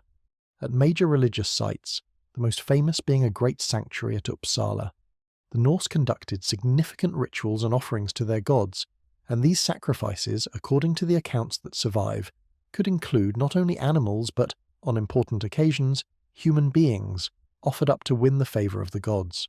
The records of these practices come to us partly through outside observers who may have exaggerated, and historians debate the details, but there is little doubt that ritual sacrifice was a real and serious part of Norse religious life, conducted with grave intent at sacred places and tied to the cycles of the year and the needs of the community. Whatever the precise scale, the relevant point for you is that you have arrived in a society whose religion was woven through with blood offering, in which appeasing the gods was a matter of communal survival and could demand the highest price, and in which an outsider with no kin, no value, and no protection is not the sort of person whose safety anyone is inclined to prioritize. You do not want to be the unattached stranger present at the wrong festival. Let us turn to something more mundane, the food and the daily texture of life, because survival is always, in the end, a matter of calories and shelter. The Norse diet was built around what their cold land and surrounding seas could provide. Fish was a staple, fresh, dried, and salted, drawn from the rich northern waters, alongside bread made from the grains they could grow in the short season, dairy from their livestock, meat when it was available, and preserved foods laid up for winter. To drink, there was ale, brewed and consumed widely, and mead, the honey-based drink that holds such a prominent place in the sagas and the feasting culture of the elite. A great hall feast with roasting meat, flowing ale and mead, storytelling and boasting was a central social institution, the place where bonds were forged, reputations made, and loyalty cemented between a lord and his followers. It is admittedly one of the more appealing images this harsh world offers, the warmth and fellowship of the hall against the dark and cold outside. But it was also a privilege of belonging, an arena for people with status and connections, and you, the kinless stranger, are far more likely to be the one hauling wood for the fire and clearing the bones afterward than the one seated at the table with a horn of mead. Most people lived not in feasting halls but in longhouses, large structures often shared by an extended family and sometimes their animals too, built to conserve heat through the brutal winters, with a central hearth providing warmth, light, and the means to cook. Life inside was smoky, crowded and communal, organised around the unending labour of running a farm in a difficult climate. And on the subject of how these people lived, it is worth dismantling another stubborn myth, the image of the Viking as a filthy, unwashed barbarian. In fact, the evidence suggests the Norse were rather concerned with grooming, and combs are among the most common personal items found from the period, along with tweezers, ear cleaners, and other implements of personal care. Accounts from the lands they settled in even grumble about how the northern men washed and groomed themselves regularly and scandalously, attracted local women as a result, which is not the complaint you make about people who never bathe. So the cleanliness, at least, is a point in their favour, even if it does nothing to improve your own prospects, since being clean is small comfort when you are cold, kinless, and one bad encounter away from a thrall's collar or worse. The matter of injury and medicine remains as grim as it has been in every era, and in a violent honour culture, injury was never far away. And as ever, without antibiotics, a wound from a brawl, a duel or a raid could fester into something fatal. A cut from an edged weapon, a crushed limb, a deep gash. Any of these might heal cleanly with luck and decent care, or might slowly turn fatal as the flesh rotted, with little anyone could do but pack the wound, apply such remedies as they knew, and hope. In a society where conflict was woven into the fabric of life, and where men settled disputes with their fists and their weapons, the odds of taking some injury over a long enough time were considerable, and every injury was a roll of the dice against an enemy no one could see and no one could fight. For you, soft and untrained and prone to the kind of accidents a person makes when they have no idea what they are doing, the risk is magnified, and a single bad wound, even one that seems minor, could be the quiet beginning of the end. It is important, as always, to be fair to these people, because the cartoon of the mindless brute does them a deep disservice. The Norse were not simply violent raiders. They were sophisticated traders who built commercial networks across vast distances, explorers who crossed oceans and pushed into unknown lands with extraordinary courage and skill, skilled craftsmen who produced beautiful metalwork, wood carving and shipbuilding, and the bearers of a rich oral culture of poetry and storytelling, preserved in sagas that remain literary treasures. They had law, governance through the assembly, art, deep family bonds, a complex spiritual life, and a code of honor that, however dangerous, reflected real values of loyalty, courage, and keeping one's word. They settled and farmed, raised families, and built lasting communities across a huge swath of the medieval world. The raiding for which they became infamous was one facet of a far more complex people, and to reduce them to it is to miss almost everything interesting about them. But understanding their full humanity does not change your predicament one bit, because all of that society, all of its richness and law and fellowship, was built for and around people who belonged, and you are the one who does not. Picture how it actually plays out for you. You appear on that cold shore or in that farming valley dressed wrong, speaking nonsense, with no goods, no weapon, and no skills the locals recognize. You cannot fish their way, sail their ships, work their farms with any competence, fight in their manor, or speak a word at their assembly. You cannot explain who you are, and the explanation you would give, if you could, is one no one would believe.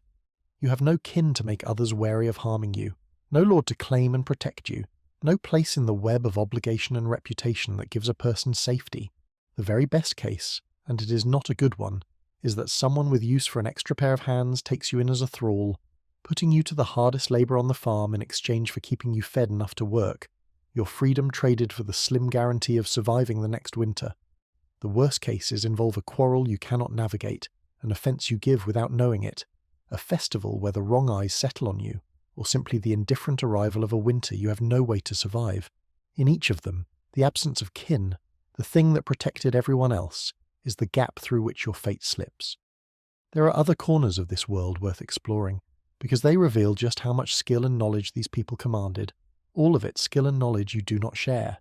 Take their writing, which existed but worked nothing like the clay tablet bureaucracy of the Riverlands. The Norse wrote in runes, an angular alphabet whose straight lines were well suited to being carved into wood, stone, and metal, and they used these runes for everything from memorial inscriptions on great standing stones to ownership marks, short messages, and, people believed, for magic and protection. Runes carried an aura of power and mystery, thought by some to hold real force when properly carved, and the very word is bound up with notions of secrets and hidden knowledge. It was not a tool of vast administration, but of memory, identity, and meaning, carved by a society that, in its early centuries, kept its laws and its history primarily in human memory, rather than on written pages. And once again, this writing is no use to you. You cannot read a runestone any more than you could read a clay tablet, and the carved messages that meant something to the people here are, to you, just scratches on rock. Their seafaring deserves a closer look too, because it borders on the miraculous given what they had to work with, which was essentially nothing that you would consider proper navigational equipment. They had no magnetic compass in the early centuries, no charts as you would understand them, no instruments of the kind later sailors relied upon, and yet they crossed open ocean with confidence, navigating by the sun and stars, by the colour and behaviour of the sea, by the flight of birds, by the appearance of clouds over distant unseen land, by the feel of the swells, and by a deep inherited knowledge of routes and signs passed down among sailors.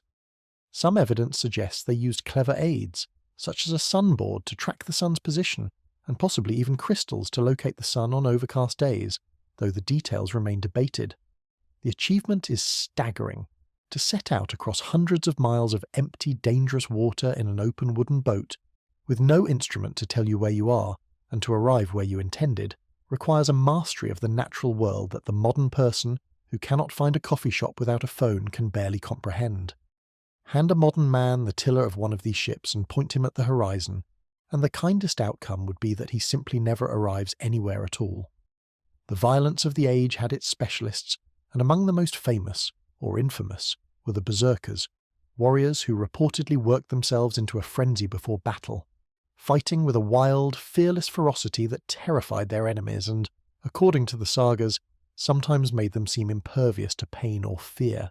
The exact nature of this battle fury has been debated endlessly, with theories ranging from ritual and psychological conditioning to various substances. But whatever lay behind it, the reputation of these frenzied fighters loomed large in the warrior culture of the North. They embodied in extreme form the cultural ideal that prized ferocious courage in combat above caution, an ideal that, as we have seen, shaped a whole society's relationship with risk and death. For you, the existence of such men is simply one more reminder that this was a world organized around prowess in violence, a contest you are spectacularly unequipped to enter. It would be a serious mistake to imagine this as a world where only men mattered, because Norse women held a position that, by the standards of much of the medieval world, was notably strong. While society was unquestionably male-dominated, free women could own property, manage the household and often the entire farm when their husbands were away raiding, trading, or exploring for months at a time, and they could, under certain circumstances, initiate divorce, a right many women elsewhere in that era could only dream of. The keys to the household stores were a symbol of a woman's authority within the home, and women appear in the sagas as forceful, intelligent figures who shaped events, drove feuds, and commanded respect. Whether women also fought as warriors, the celebrated shield maidens of legend, is a matter of genuine scholarly debate, with the literary tradition full of them, but the hard evidence more ambiguous and contested. What is clear is that the running of this society depended heavily on capable women managing complex farmsteads under harsh conditions while the men were absent, which is yet another sphere of real competence and responsibility that you, naturally, have no part in. The way the Norse treated their dead opens a window onto their whole worldview, and it was elaborate, varied, and revealing. Burial customs range from cremation to interment, and the dead were frequently sent off with grave goods, possessions, tools, weapons, ornaments, and provisions, meant to serve them in whatever came next, a clear sign of belief in some continued existence beyond death. The grandest of these rites were the ship burials, in which a person of high status might be laid to rest in or beneath an actual vessel, sometimes a real seagoing ship, surrounded by rich goods, and, in the most extreme and disturbing cases described in certain accounts, accompanied by sacrificed people or animals. The ship, the very symbol of this seafaring culture, became a vessel for the final voyage into death. Such lavish burials were reserved for the powerful and wealthy, of course, the Jarls and the Great, those whose lives and deaths the community deemed worthy of enormous expenditure. The thrall, by contrast, could expect no ship, no hoard of grave goods, no monument, which is worth keeping in mind as you contemplate the social rung most likely to be yours. Even in death, this world sorted people by status, and the kinless stranger ranks at the very bottom of that sorting. It is worth asking why these northern people took to raiding and roaming the world in the first place, because the answer is more interesting than simple bloodlust. Historians point to a combination of pressures and opportunities, including growing populations pressing against limited good farmland in a harsh northern landscape, political changes and rivalries at home that pushed ambitious men to seek wealth, and standing abroad, advances in shipbuilding that made long voyages possible, and the simple, powerful lure of the riches to be won from the wealthy, but poorly defended monasteries and towns to the south and west. Raiding offered a path to fortune and reputation that a stony northern farm never could, a way for a young man to win the silver, the slaves, and the renown that translated into status back home. Over time, raiding shaded into trading and into outright settlement, as the Norse established themselves across the islands and coasts of the lands they reached, and even pushed far out into the Atlantic, settling Iceland, reaching Greenland, and, in one of history's great feats of exploration, touching the shores of a new continent across the ocean long before other Europeans, even if those western settlements did not endure. They were, in the fullest sense, a people on the move, driven by need, ambition, and a restless seafaring genius, and the world they built stretched across an enormous span of the medieval globe. You, by contrast, cannot move anywhere useful, cannot win silver or renown, and cannot settle anything, which leaves you precisely where you started, stranded and superfluous, in a society of restless, capable people. One more dimension of their competence is worth naming. because it underpinned everything else and represented a colossal amount of invisible labour, namely the making of cloth. Every sail that drove those magnificent ships across the ocean was woven, by hand, from wool, and a single large sail could take an enormous number of working hours to produce, on top of all the clothing, blankets and textiles a household needed to survive the cold. This was overwhelmingly the work of women, spinning and weaving through the long dark months, and without it there would have been no voyages at all, because a ship without a sail is just an expensive rowboat. The sheer scale of textile production required to keep this society clothed and its fleets at sea is one of those quiet, unglamorous achievements that rarely makes it into the heroic sagas, but mattered as much as any raid. Law too depended on a particular kind of expert, the law speaker, a person who held the entire body of the community's law in memory and recited it aloud at the assembly, a living law library in an age before the laws were written down. To be such a person required years of dedicated learning and an extraordinary feat of memorization, and it carried great prestige. You could no more serve as a law speaker than you could weave a sail or steer a ship by the stars, which is simply the recurring theme of your entire predicament restated in northern dress. Every role that mattered here was a mastery you do not have. So we come once more to the reckoning, the running tally that trails you through the centuries. You have landed in a world of remarkable seafarers, traders, and storytellers, a culture of genuine sophistication wrapped around a core of harshness, honour, and violence, where the cold itself is an annual enemy and where every person's safety rested on the kin and the standing that you conspicuously lack. Stripped of family, of status, of language, and of any skill the Norse valued, you arrive already in the condition the law reserved for its most condemned, a kinless man whose death would cost no one anything, in a society that respected boldness, settled disputes with blood, and had a busy market for exactly the sort of unattached, friendless labourer you have become. Between the looming winter, the violence of an honour culture you cannot navigate, the duels you cannot win, and the simple fact that no one in the world is obliged to keep you alive, your time here is borrowed and short. Survival counter, the Viking Age, until the first winter closes in, or the first quarrel finds a man with no kin to answer for him, whichever arrives sooner. The North claims you in the end, whether through the slow grip of a winter you could not survive, or a quarrel you could not win, and once again the watch performs its grim little trick. Time unspools, the grey northern shore dissolves, and when your senses return you are somewhere vast and open and dry, with a wind that never seems to stop, and a sky so enormous it makes you feel like an insect crawling across a tabletop. There are no trees, no walls, no shore, no shelter of any kind in sight, just an endless rolling ocean of grass stretching to every horizon under that immense indifferent sky. This is the steppe, the great grassland belt of Central Asia, and the time is the early 13th century, shortly after a man the world would come to know as Genghis Khan united the scattered, feuding tribes of the region in the year 1206 and set in motion the creation of the largest contiguous land empire the world has ever seen. You have arrived among the Mongols at the dawn of their explosive expansion, which is rather like arriving at the foot of an avalanche just as it begins to move. To understand how comprehensively doomed you are here, you first have to understand that everything about this society is built around one animal, the horse, and around a way of life so different from anything you know that you and the Mongols might as well belong to different species.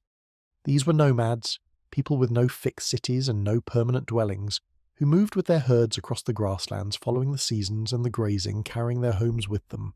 A Mongol child learned to ride almost before learning to walk properly, growing up in the saddle until horse and rider became nearly a single creature. Their entire civilization, its economy, its military, its daily survival, rested on this profound, lifelong intimacy with the horse, and on a hardiness bred by a harsh, mobile existence that left no room for softness. They could ride for astonishing distances, endure cold and hunger and exhaustion that would break ordinary people, and live off the land and their herds in conditions that offered almost nothing. You, who have likely never sat on a horse in your life, and whose idea of hardship is a slow internet connection, have landed in the homeland of perhaps the toughest, most mobile people in human history, and your single, most useless quality here is that you cannot ride. Their portable homes were a marvel of practical engineering perfectly suited to their wandering life. round felt tents that could be assembled and taken down with remarkable speed and packed onto carts or animals when it was time to move.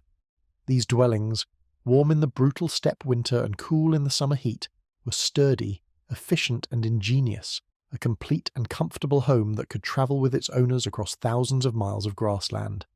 Inside, life was organised with its own customs and order, the layout of the tent following traditions about where people sat and where things belonged. It was a clever solution to the central problem of nomadic life, how to have a real home when you must always be ready to move, and it worked brilliantly for the people who knew how to build, maintain and live in one. For you, of course, it is yet another thing you cannot do, cannot contribute to, and have no place within. You cannot raise a tent, cannot pack a cart, cannot manage the animals, and cannot fit into the customs of a household whose every routine assumes a competence you lack. The Mongol diet was as adapted to their life as everything else, built almost entirely around their herds rather than around farming, which the nomadic life made impractical.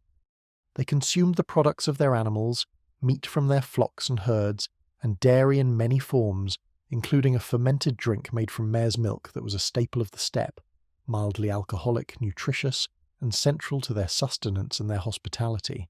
And in the most demanding circumstances, on long, grueling military campaigns or hard rides where stopping was not an option, Mongol warriors were said to sustain themselves directly from their horses in a way that sounds shocking to modern ears, by opening a small vein and drinking a little of the animal's blood to keep going without halting to cook or rest, then closing the wound and riding on.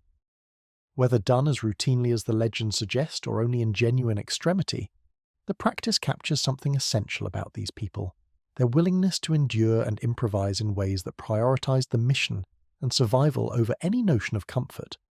Their bodies and their habits were tuned for a relentless, hardy mobility that simply did not pause for the things you consider basic needs. You require regular meals of familiar food, clean water, and rest. They could ride for days on almost nothing. The mismatch could not be more total. Now we arrive at the thing that made the Mongols not merely tough survivors, but the conquerors of a vast slice of the known world, namely their military genius, which rested above all on the deadly combination of the horse and the bow. The Mongol composite bow was a sophisticated weapon, built from layers of different materials laminated together to store and release tremendous energy from a relatively compact frame that could be drawn and fired from horseback, and the warriors who wielded it were mounted archers of terrifying skill. Imagine men who could ride at full gallop, guiding their horses with their legs alone, and loose arrow after arrow with deadly accuracy, even firing backward over the rear of the horse as they pretended to flee, a maneuver that lured countless enemies into fatal pursuits. They could attack from a distance, wheel away before the enemy could close, regroup and strike again, an exhausting, demoralizing style of warfare that wore opponents down before destroying them. Coupled with extraordinary discipline, sophisticated tactics, brilliant use of scouts and intelligence, and an organization that divided the army into neat units of tens, hundreds, thousands, and 10,000s. The Mongol military was a machine of conquest unlike anything its enemies had faced. It was speed, range, coordination, and ruthlessness fused into a single instrument, and it rolled over kingdoms and empires that had stood for centuries. That organization extended into a system of law and discipline that held this sprawling enterprise together, a body of rules and decrees associated with Genghis Khan that governed conduct across the empire. This code demanded absolute loyalty and obedience, and it punished the things that could shatter an army or a people on the move, betrayal and desertion above all, with swift and final severity. In a society whose survival and success depended on every member doing their part with total reliability, treachery and abandonment were not mere crimes but existential threats, and they were treated accordingly. The flip side of this harsh discipline was a striking degree of meritocracy, for the Mongols valued loyalty and ability over noble birth, and a capable, faithful man could rise high regardless of his origins, while a high-born traitor could expect no mercy. This was, in its way, a remarkably effective system, rewarding the right behaviours and crushing the wrong ones with a clarity that left little room for doubt. But for you, the relevant feature is its absolute demand for obedience and usefulness within a tightly ordered whole. This is a world in which your value is measured entirely by your contribution and your reliability. and in which a person who cannot contribute and cannot be relied upon has no recognized place at all. To fail to obey, to fail to perform, is, in the logic of this society, very nearly to forfeit your right to exist within it. The consequences of resistance for those who stood against the Mongol advance could be catastrophic, and this is where the historical record turns genuinely dark, so we will be plain but not lurid about it. The Mongols often gave cities a choice: submit and be spared the worst, or resist and face annihilation, and they meant it as a deliberate strategy, using the terrible fate of those who fought back to terrify others into surrendering without a struggle. Great cities that chose to resist, places like Merv and Nishapur, were subjected to destruction so thorough that the death tolls, by the accounts that survive, ran into the hundreds of thousands, and entire flourishing urban centres were reduced to ruin and left as warnings. Historians debate the exact figures, which were sometimes inflated by terrified chroniclers and by the Mongols themselves, who understood the propaganda value of a fearsome reputation. But there is no question that the destruction of resisting cities was real and immense. This was calculated terror as policy, the idea being that a reputation for merciless devastation would make future conquest easier by convincing the next city to simply open its gates. The strategy worked, expanding the empire at lower cost by making resistance look suicidal. It is a sobering reminder that behind the genuine administrative and military brilliance of the Mongols lay a willingness to inflict catastrophe on a scale that shaped the course of history. It would be deeply unfair, though, to let the destruction define them entirely, because the Mongol Empire was far more than a wave of conquest, and once the conquering was done, the Mongols proved to be remarkably capable administrators and facilitators of exchange across their enormous domain. They built and maintained an extraordinary communication network, a relay system in which riders carried messages across vast distances by stopping at way stations spaced along the routes, where fresh horses and supplies waited, allowing information to travel across the empire at a speed that astonished contemporaries. This postal and courier system knit the far-flung empire together and allowed the central authority to stay informed and in control over a territory of breathtaking size. They also presided over a period of relative stability and safety along the great trade routes crossing Asia, sometimes called the Peace of the Mongols, during which merchants, travellers and ideas could move across the continent with a security that had not existed before, connecting east and west as never before and allowing goods, technologies and knowledge to flow in both directions. The Mongols were also notably tolerant in matters of religion, generally allowing the many faiths within their empire to practice freely rather than imposing a single creed, a pragmatism that helped them govern such a diverse realm. So this was an empire of genuine sophistication and consequence, not merely a horde of raiders, and its impact on world history was profound and lasting, in ways both terrible and constructive. There is a darker legacy too, one that travelled the very trade routes the Mongols made safe, and it is a grim historical irony worth noting.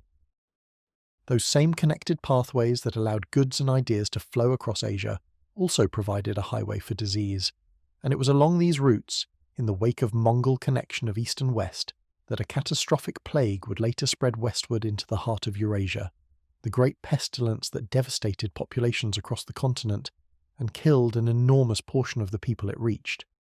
The very interconnectedness that was one of the Mongols' great achievements became, indirectly, a vector for one of history's deadliest pandemics.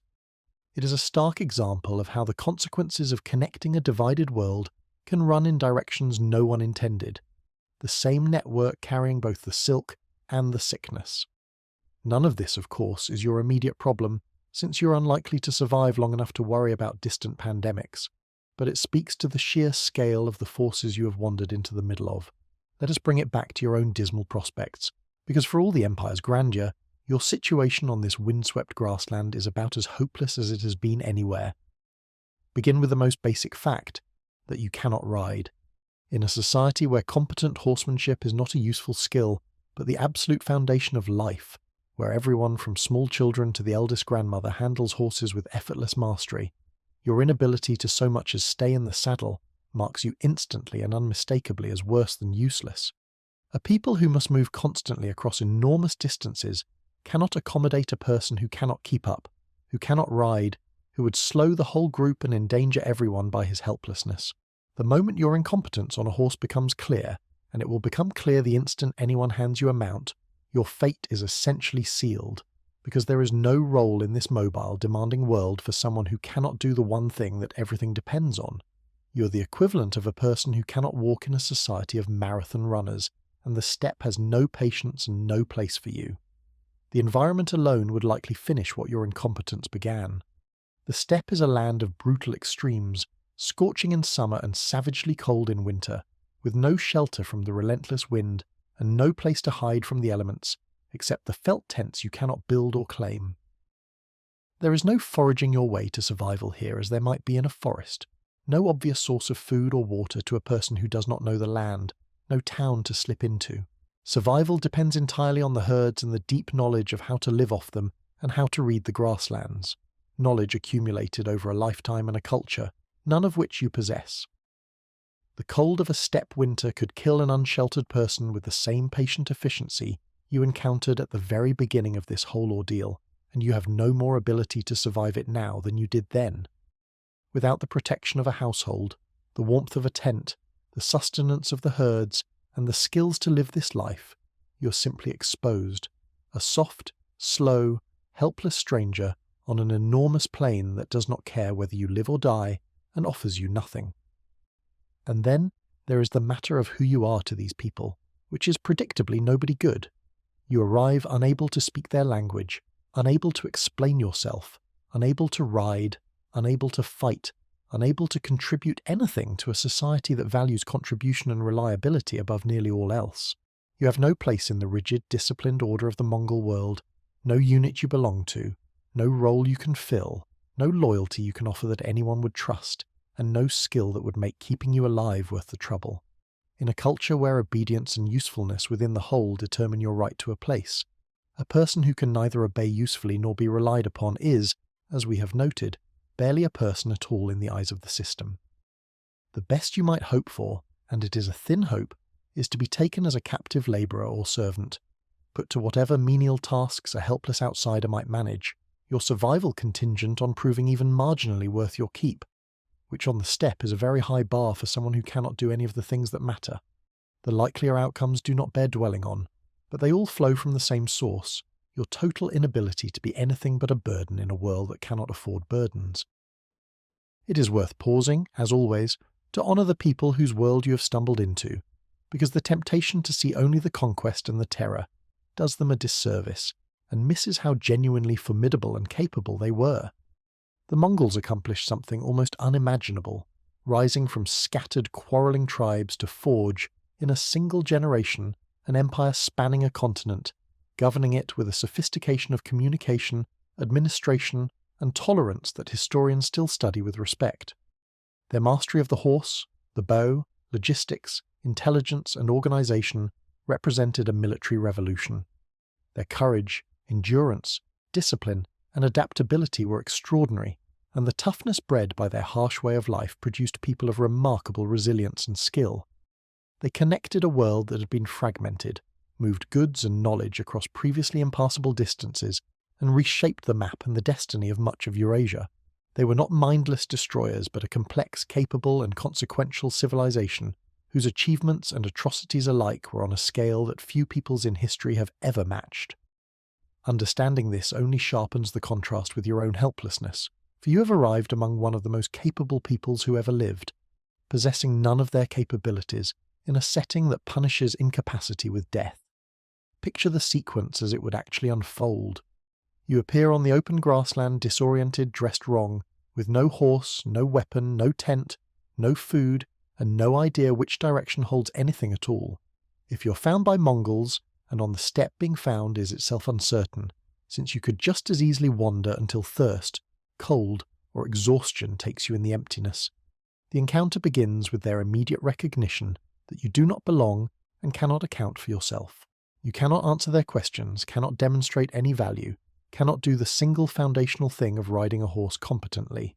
Sooner or later, and probably sooner, the situation will reach the point where you're expected to mount up and move with the group because everything in this world moves, and that is the moment the thin illusion of your usefulness collapses entirely. The instant they see that you cannot ride, that you would slow them, endanger them, and contribute nothing, Whatever slim patience anyone had for the strange foreigner evaporates, and the brutal arithmetic of nomadic survival, in which every member must keep up and pull their weight, delivers its verdict. There is no version of this in which you are kept around as a charming curiosity.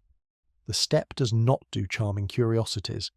There are further dimensions of Mongol life worth unpacking, because each one reveals another layer of competence that throws your helplessness into sharper relief. Consider the way they kept their armies supplied with horsepower, the literal kind. A Mongol warrior on campaign did not ride a single horse, but brought a string of remounts with him, several animals each, so that he could switch to a fresh mount as one tired and keep moving at a pace that left slower, single-horsed armies hopelessly behind. This simple but devastating practice meant the Mongol forces could cover ground with a speed that seemed almost supernatural to their enemies, appearing where they were least expected after marches that should have been impossible. To feed themselves on these relentless rides, they carried preserved foods of extraordinary practicality, dried meat pounded into a light, compact powder that could be carried in great quantity and reconstituted with water, along with dried curds and other portable, long-lasting provisions that required no cooking and almost no weight. It was field rationing of a sophistication that armies would not match for centuries, perfectly suited to a force that valued speed and self-sufficiency above all. You, who cannot ride one horse, let alone manage a string of them, and who would not last a week on a diet of powdered meat and fermented mare's milk, are once again confronted with how thoroughly this world is engineered for people who are nothing like you. The famous discipline and coordination of the Mongol army did not appear from nowhere, and one of the ways it was honed is genuinely revealing, namely the great communal hunt. Periodically, the Mongols would conduct enormous, organized hunts, in which huge numbers of riders formed a vast ring across the landscape and slowly drove the wild game inward toward a central point over days or even weeks, requiring precise coordination, communication, and discipline across great distances and large numbers of men. These hunts were not merely about food or sport, they were essentially military training exercises, teaching the warriors to maneuver in coordination, to follow orders transmitted across a sprawling formation, to maintain their positions and timing, and to work as a single controlled instrument rather than a mob. The skills that made the hunt succeed were precisely the skills that made the army terrifying, the ability to coordinate complex movements across enormous areas with discipline and precision.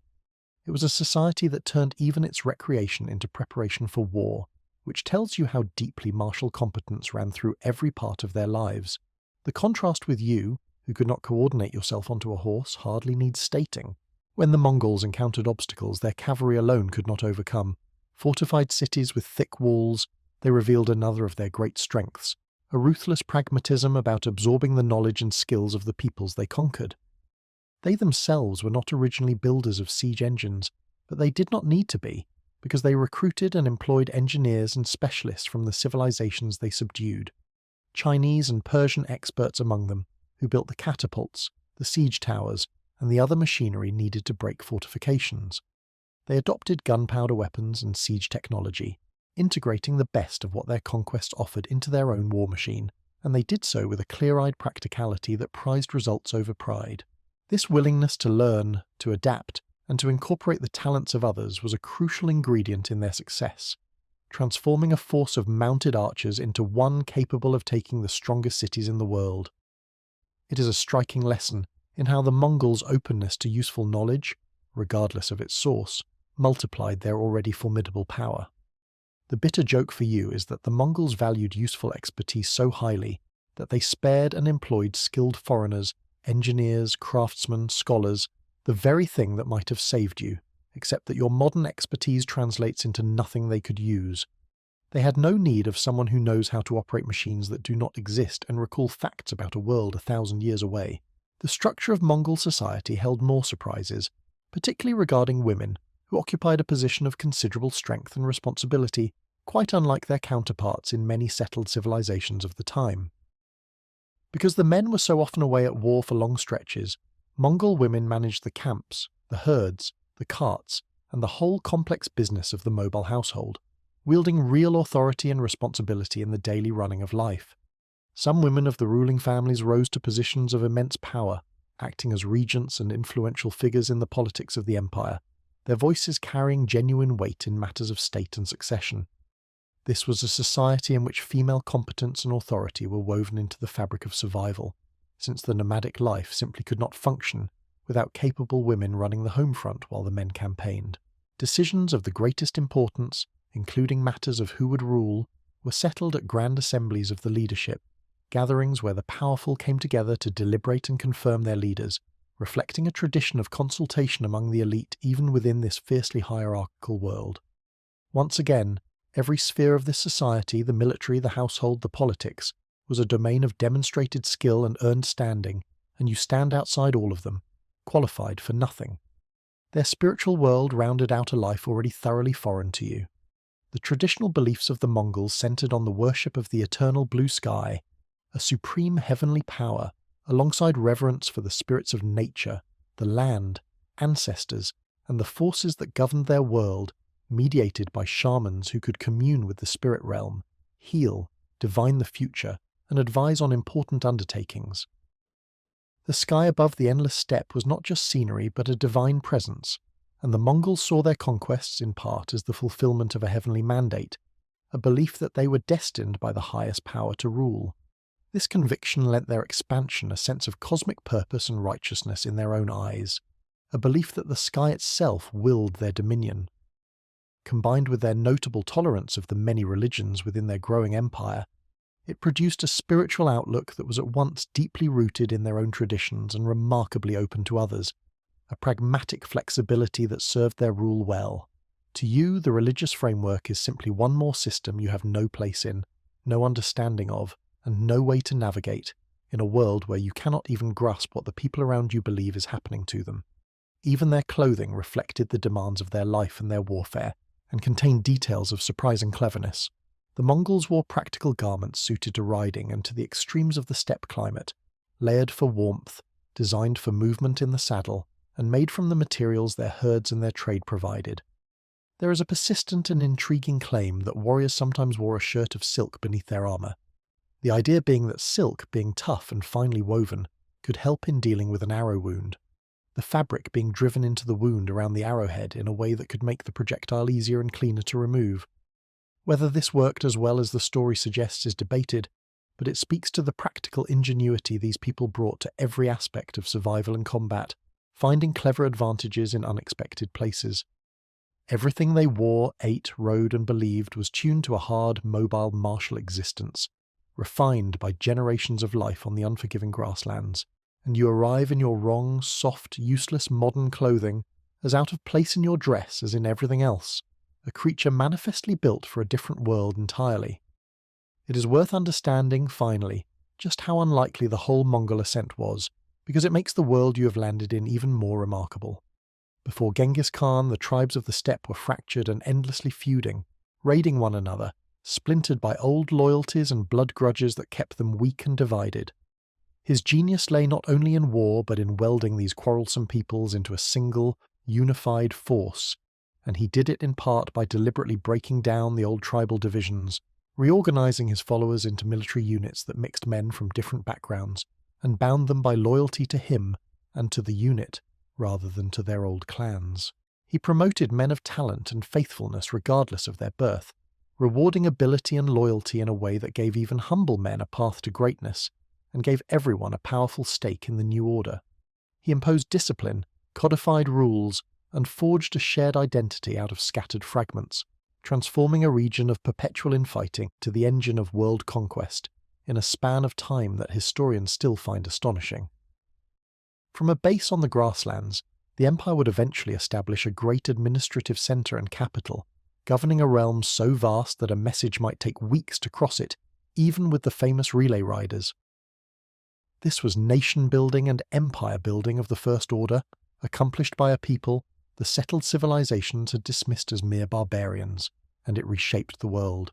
You have arrived at the very birth of this phenomenon, among a people in the act of becoming the most powerful force on Earth, and you contribute to it precisely nothing, a single grain of useless sand on the edge of a gathering storm. So we tally it up once more, the running count of your survival that has followed you through ice, river, sea, and now grass. You have landed among the builders of the greatest land empire in history, a people of staggering toughness, mobility, and military genius, whose entire existence is built upon a mastery of the horse and an endurance that makes the modern body look like a delicate ornament. You cannot ride, cannot fight, cannot endure their hardships, cannot speak their tongue, cannot raise their tents or manage their herds, and cannot contribute a single thing to a society that measures a person's right to live by their usefulness and reliability. You arrive as the purest possible expression of a burden in a world that survives by carrying no burdens, and the environment itself, the merciless extremes of the open steppe, stands ready to finish you even if the people do not. Survival counter, the Mongol steppe, exactly until the moment they expect you to climb onto a horse and keep up, which is to say, not long at all. The horse you cannot ride seals your fate on the grassland, the watch performs its now wearily familiar trick, and the endless steppe is torn away. This time the world that assembles around you is not flat but vertical, a landscape of staggering mountains marching off in every direction, jagged peaks crowned with snow, deep green valleys plunging away below, and thin, cold air that, the moment you take your first breath, makes you feel as though someone has quietly turned down the oxygen supply. Which, in a sense, is exactly what has happened. You have arrived high in the Andes, in the heart of the largest empire the Americas ever produced before the arrival of Europeans, the realm of the Inca, somewhere in its great century of expansion before the 1500s. And before you have even taken 3 steps, this place has begun trying to kill you in a way none of the previous eras bothered with, simply by being too high up. Altitude is your first and most immediate enemy here, and it is one no amount of toughness or cleverness can quickly overcome. The Inca heartland sits at elevations where the air holds far less oxygen than your lowland body is built for, and a person hauled up here without time to adjust is hit hard and fast by altitude sickness, the headache, the nausea, the dizziness, the crushing fatigue, the breathlessness that turns the simplest movement into an ordeal. The people who live here have bodies shaped over countless generations for this thin air, with adaptations that let them work, run, and thrive where you can barely stand. You have no such adaptation. Walk up a slope that a local child climbs without a second thought, and you will be doubled over and gasping, your heart hammering, your vision swimming. This is not a problem you can solve with determination. Your body simply cannot get enough oxygen, and the harder you push, the worse it gets. The mountains themselves are the gatekeepers here, and they have already decided you do not belong. Now, the truly fascinating thing about the empire you have stumbled into is how utterly it defies the assumptions you carry about what a great civilization requires. You have by now come to associate complex societies with certain tools: writing, money, markets, the wheel, beasts to pull ploughs and carts. The Inca built one of the most sophisticated, organized, and far-reaching empires in human history, with essentially none of these things, which should permanently retire the idea that those tools are prerequisites for greatness. They had no writing in the sense you understand it, no alphabet, no script. Instead, they kept their records on quipu, intricate arrangements of knotted cords in which the type of knot, its position, the color of the cord, and other features encoded information, an accounting and record-keeping system of remarkable sophistication that trained specialists could read and maintain. With knotted strings they tracked the population, the contents of vast storehouses, the labour owed, and the workings of an empire spanning thousands of miles. It is genuinely brilliant, and it is also naturally completely illegible to you, joining the clay tablets and the runestones in the growing collection of writing systems you cannot decipher. They had no money either, and no markets in the bustling buy-and-sell sense you know. The Inca economy ran instead on a vast, centrally organized system of redistribution and obligation, in which the state collected the products of labor and the land and redistributed them according to need and plan. The engine of this system was a labor tax called the mita, under which the empire's subjects owed periods of work to the state, building roads, farming state lands, serving in the army, laboring on great construction projects, all coordinated by an administrative apparatus that, again, ran on knotted cords and human memory rather than paperwork and coins. People were provided for out of the state stores in times of need, and in return they owed their labour, a kind of social contract enforced from the top down with great organisational rigour. It was a planned economy of extraordinary scope and discipline, and it worked, feeding and managing millions of people across one of the most difficult terrains on Earth. But notice what it means for you. There is no market where you can sell a skill, no money you can earn, no informal economy to slip into. Your place in this society is your assigned place within the system, and a stranger with no assigned place is a glitch the system must resolve. The physical achievements of this civilization are frankly humbling, and they make your own helplessness all the more glaring. They built a road network stretching tens of thousands of miles through the most punishing mountain terrain imaginable, the Chapaknyan, a system of paved paths, stairways, and suspension bridges that bound the empire together and allowed people, goods, and information to move across vast distances. Along these roads ran relay runners, the Shaski, who could carry messages across the empire at astonishing speed. By sprinting their segment and passing the message to the next fresh runner, waiting at a relay post, a human-powered communication network that rivaled anything else in the world at the time. Their agriculture was a marvel of engineering, with terraces carved into impossibly steep mountainsides, turning slopes into productive farmland, and creating microclimates that let them grow an astounding variety of crops, potatoes in their hundreds of varieties, maize, quinoa, and more, feeding millions in a landscape that looks, to the untrained eye, almost entirely hostile to farming.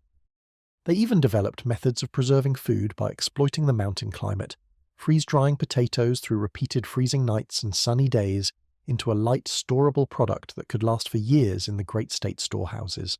This was forward planning and resource management on an imperial scale, and it kept the empire fed through good years and bad.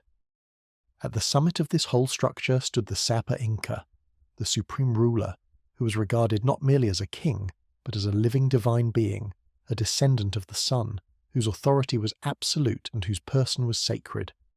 The entire social and religious order radiated outward from this divine emperor, and the religion of the empire was woven through every aspect of life, centered on the worship of the sun and a pantheon of deities, tended by a powerful priesthood and expressed through elaborate rituals, offerings, and temples. The most solemn and, to modern sensibilities, the most disturbing of these rituals is one we should approach with care and respect for the people involved.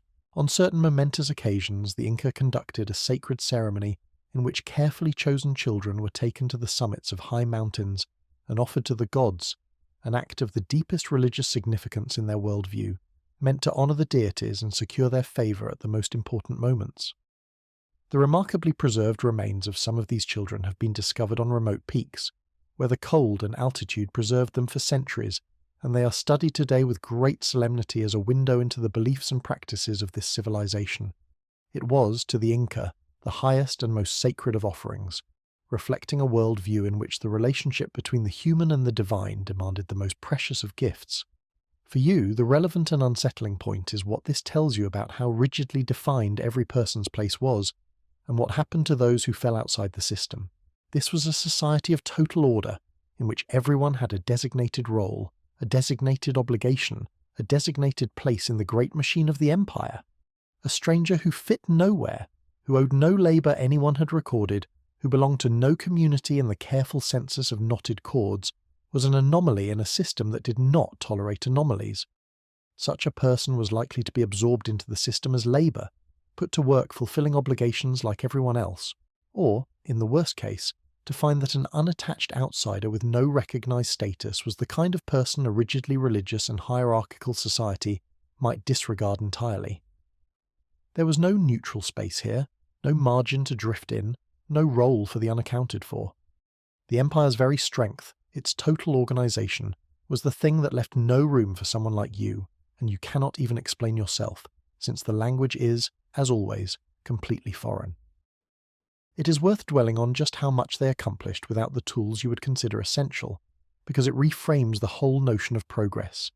They had no wheel in any practical useful sense, which in a landscape of vertical mountains and staircases was less of a handicap than you might think, since wheels are not much use going up a cliff face. They had no large draft animals like the horses, oxen, or other beasts that did the heavy hauling and ploughing in the old world, their largest domesticated animal being the llama, a capable pack animal but no plough horse. So they moved their goods on the backs of llamas and people, farmed by hand with simple tools, built their staggering roads and terraces and stone structures through sheer organised human labour, and ran an empire of millions through knotted cords, relay runners, and an administrative discipline that is genuinely awe-inspiring. Their stonework, the famous masonry in which enormous stones were fitted together so precisely that a blade cannot slip between them, was accomplished without iron tools or the wheel, through skill, patience, and labour that defies easy explanation. This was not a civilization that lacked sophistication. It was a civilization that achieved sophistication along an entirely different path than the one you are familiar with, which only makes it more impressive and you more obsolete within it. And here we arrive at the cruelest historical irony hanging over this entire era, one that the people you are standing among do not yet know is coming. The greatest threat to this magnificent empire would not be its own harshness, nor any army it could see. It would be an invisible enemy carried across the ocean by the Europeans who were beginning to probe the Americas, namely disease, and above all smallpox. The terrible reality is that the diseases brought by the newcomers, against which the people of the Americas had no immunity whatsoever, raced ahead of the conquerors themselves, spreading through the population with catastrophic speed and lethality. Smallpox swept into the Inca heartland and killed staggering numbers, and it struck down the reigning emperor, Huayna Capac, along with his designated heir, before the famous conquistador Pizarro and his small band had even arrived to begin their conquest. The death of the emperor and his successor threw the empire into a devastating civil war over the succession, fatally weakening it at the precise moment the Europeans arrived. So the empire was already reeling, gutted by an unseen plague and torn by internal conflict, before the conquest most people remember even properly began. The mightiest empire of the Americas was brought to the brink not first by swords but by microbes, a grim demonstration of how the connection of long-separated worlds could unleash biological catastrophe on a scale no army could match. Your own immune system, as always, has no resistance to what is waiting here. But honestly, disease is a long-term concern, and you have far more immediate problems, beginning with the simple fact that you can barely breathe. Let us be realistic about how your time here actually goes. You materialize high in the mountains, instantly struck by the thin air, your head pounding, your body refusing to cooperate, gasping for breath you cannot quite catch. You cannot speak to anyone, cannot account for yourself, cannot contribute to a society where every person has a precise recorded role and a precise recorded obligation. You cannot farm their terraces, read their knotted records, run their roads, or fit into their rigid order. You are a person with no place in a civilization that defined every person by their place, in a setting that physically punishes your lowland body with every step you take uphill. If the empire does not absorb you as labour, or disregard you as an unaccountable nobody, the mountains themselves stand ready to finish the job. The combination of crushing altitude, brutal cold at these elevations, and your complete inability to function in the thin air means that even simple travel through this landscape is a mortal challenge for you. Cross a high pass, climb a steep trail, exert yourself at this altitude, and your unacclimatized body may simply fail, your lungs unable to supply what your straining muscles and racing heart demand. The very ground you stand on is higher than your body can comfortably tolerate, and the empire's roads and terraces and cities are spread across heights that, to you, are a slow form of suffocation. You have landed in a place of extraordinary human achievement, built by people superbly adapted to an environment that is, for you, barely survivable, and your most basic biological function, breathing, has become a struggle. So we add another grim entry to the running tally that has tracked you across the ages.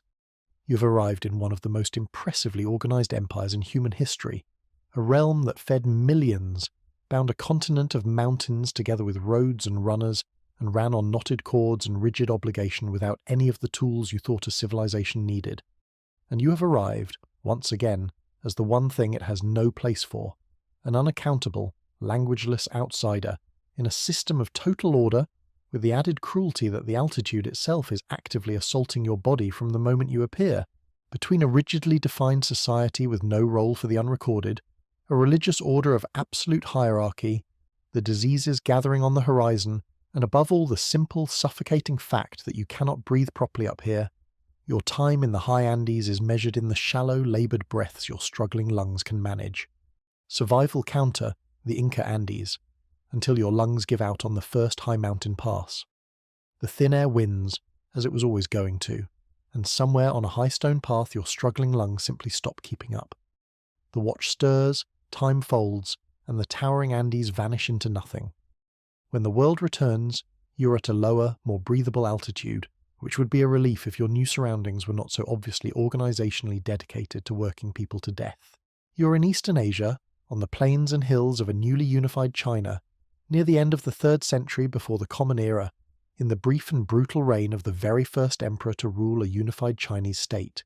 His name in history is Qin Shi Huang, the first emperor, who in the year 221 before the Common Era completed the conquest and unification of the warring states into a single empire, and then immediately set about running it like a machine designed to extract the maximum possible labour from every human being within reach. You have arrived at the dawn of Imperial China, which is a genuinely momentous thing to witness, and also, for someone in your position, about the worst possible time and place to show up without papers. To understand the danger, you have to understand the philosophy that this new empire ran on, a stern and unforgiving doctrine often called legalism, which held that human beings were naturally selfish and unruly, and could only be controlled through strict laws, harsh punishments, and absolute state power. Under this thinking, the law was not there to protect the individual, but to mould the population into an obedient, productive instrument of the state, and it did so through a system of rewards and, far more memorably, punishments of terrifying severity. Offences that you would consider minor could be met with brutal penalties, and the state imposed a chilling system of collective responsibility, organising households into groups whose members were held mutually accountable for one another's conduct, so that the wrongdoing of one could bring punishment down on his neighbours. This turned the whole population into a network of watchers, each person motivated to report and police the others to avoid sharing in their punishment.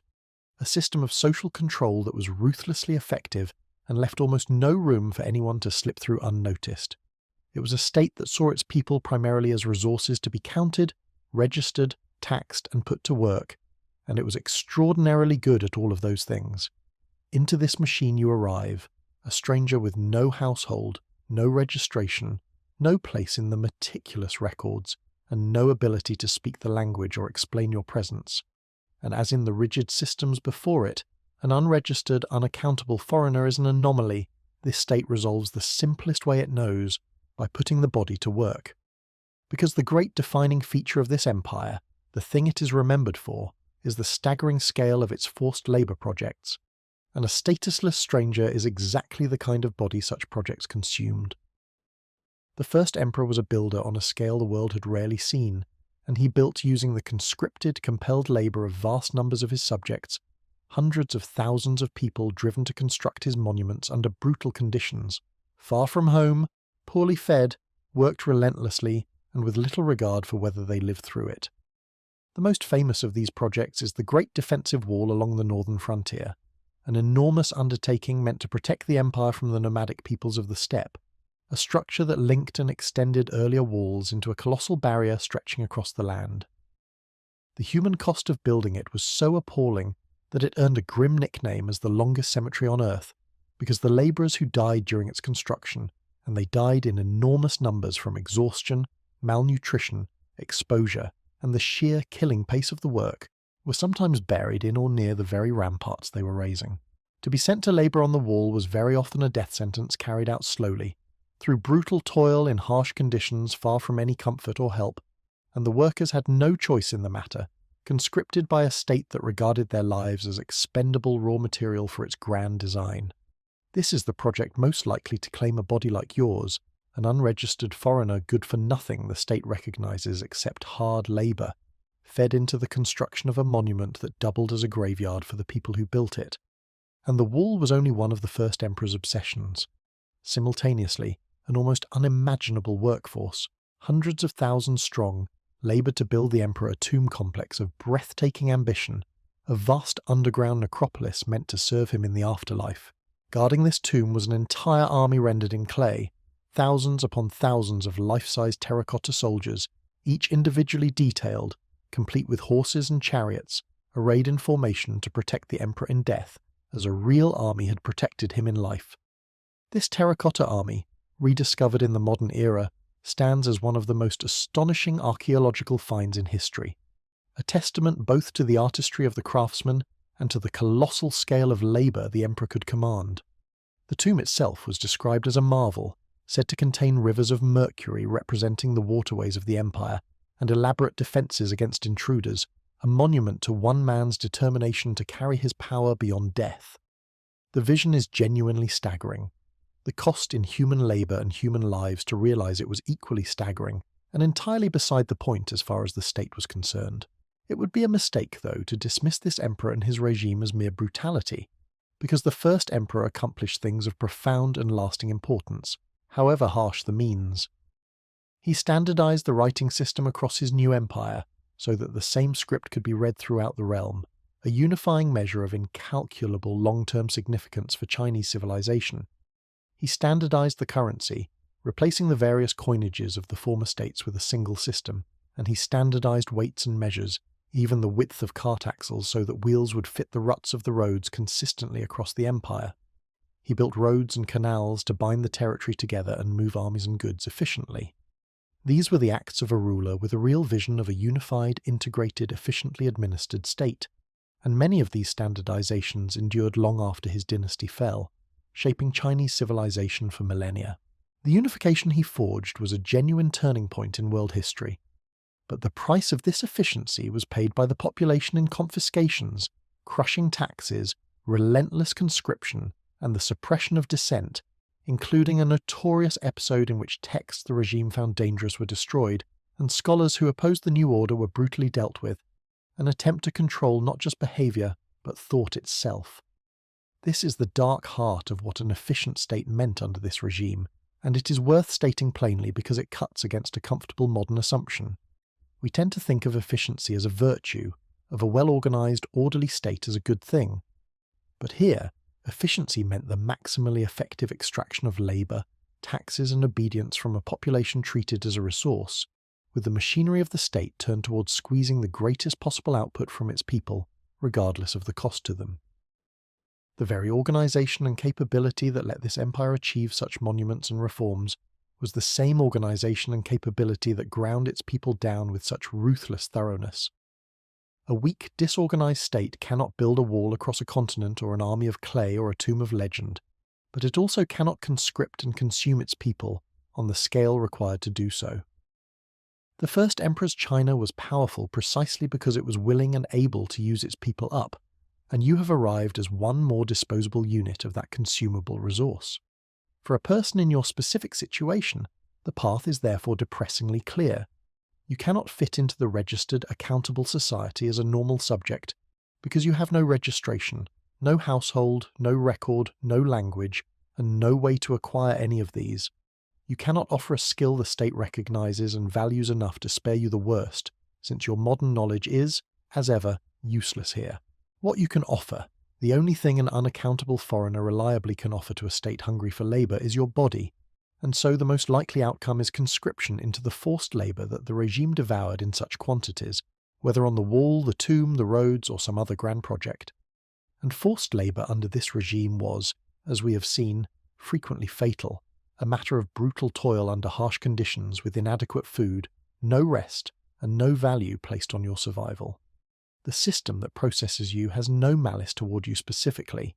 It simply sees a body that owes labour, like every other body, and works it accordingly, and bodies worked accordingly under these conditions did not tend to last. Consider how it plays out. You appear somewhere in this newly unified empire disoriented, unable to communicate, with no documents and no explanation.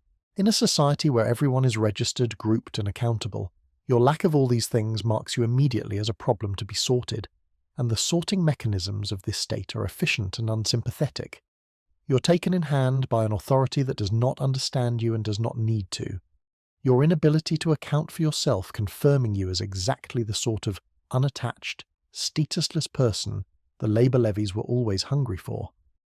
And then you are put to work, sent to one of the great projects alongside the masses of other conscripted labourers, expected to perform brutal physical toil under a punishing regime in harsh conditions, with the collective responsibility system ensuring that any attempt to shirk or flee brings consequences down on those around you, and, swiftly, on you. Your soft, unconditioned body, never having known real hard labour, faces a pace and a severity that broke even people far tougher than you, and it faces it with no reserve of strength, no acclimatization, and no hope of relief. The conditions on these projects deserve a moment of honest acknowledgement, not for shock value, but because they explain the survival math. The labourers endured long days of gruelling physical work, hauling earth and stone, often in difficult terrain and harsh weather, fed on meagre rations that left them weak and vulnerable, housed in miserable conditions, and pushed relentlessly by overseers for whom the timeline mattered far more than the workers. Exhaustion, hunger, exposure, injury, and the diseases that flourish among crowded, poorly fed, overworked people all took a relentless toll, and the death rate was correspondingly grim. A person sent to such labour was entering a meat grinder of toil that consumed lives steadily and in great numbers. You would enter it with every disadvantage, a body unready for the work, no knowledge of how to pace or protect yourself, no allies, no language, and no status worth sparing. The first shift alone, the first day of brutal labour at a pace set by people indifferent to your survival, would test you beyond anything your modern life prepared you for, and the test would only continue, day after punishing day, until your unconditioned body gave out. It is worth noting, as a final irony, how brief this whole towering regime actually was.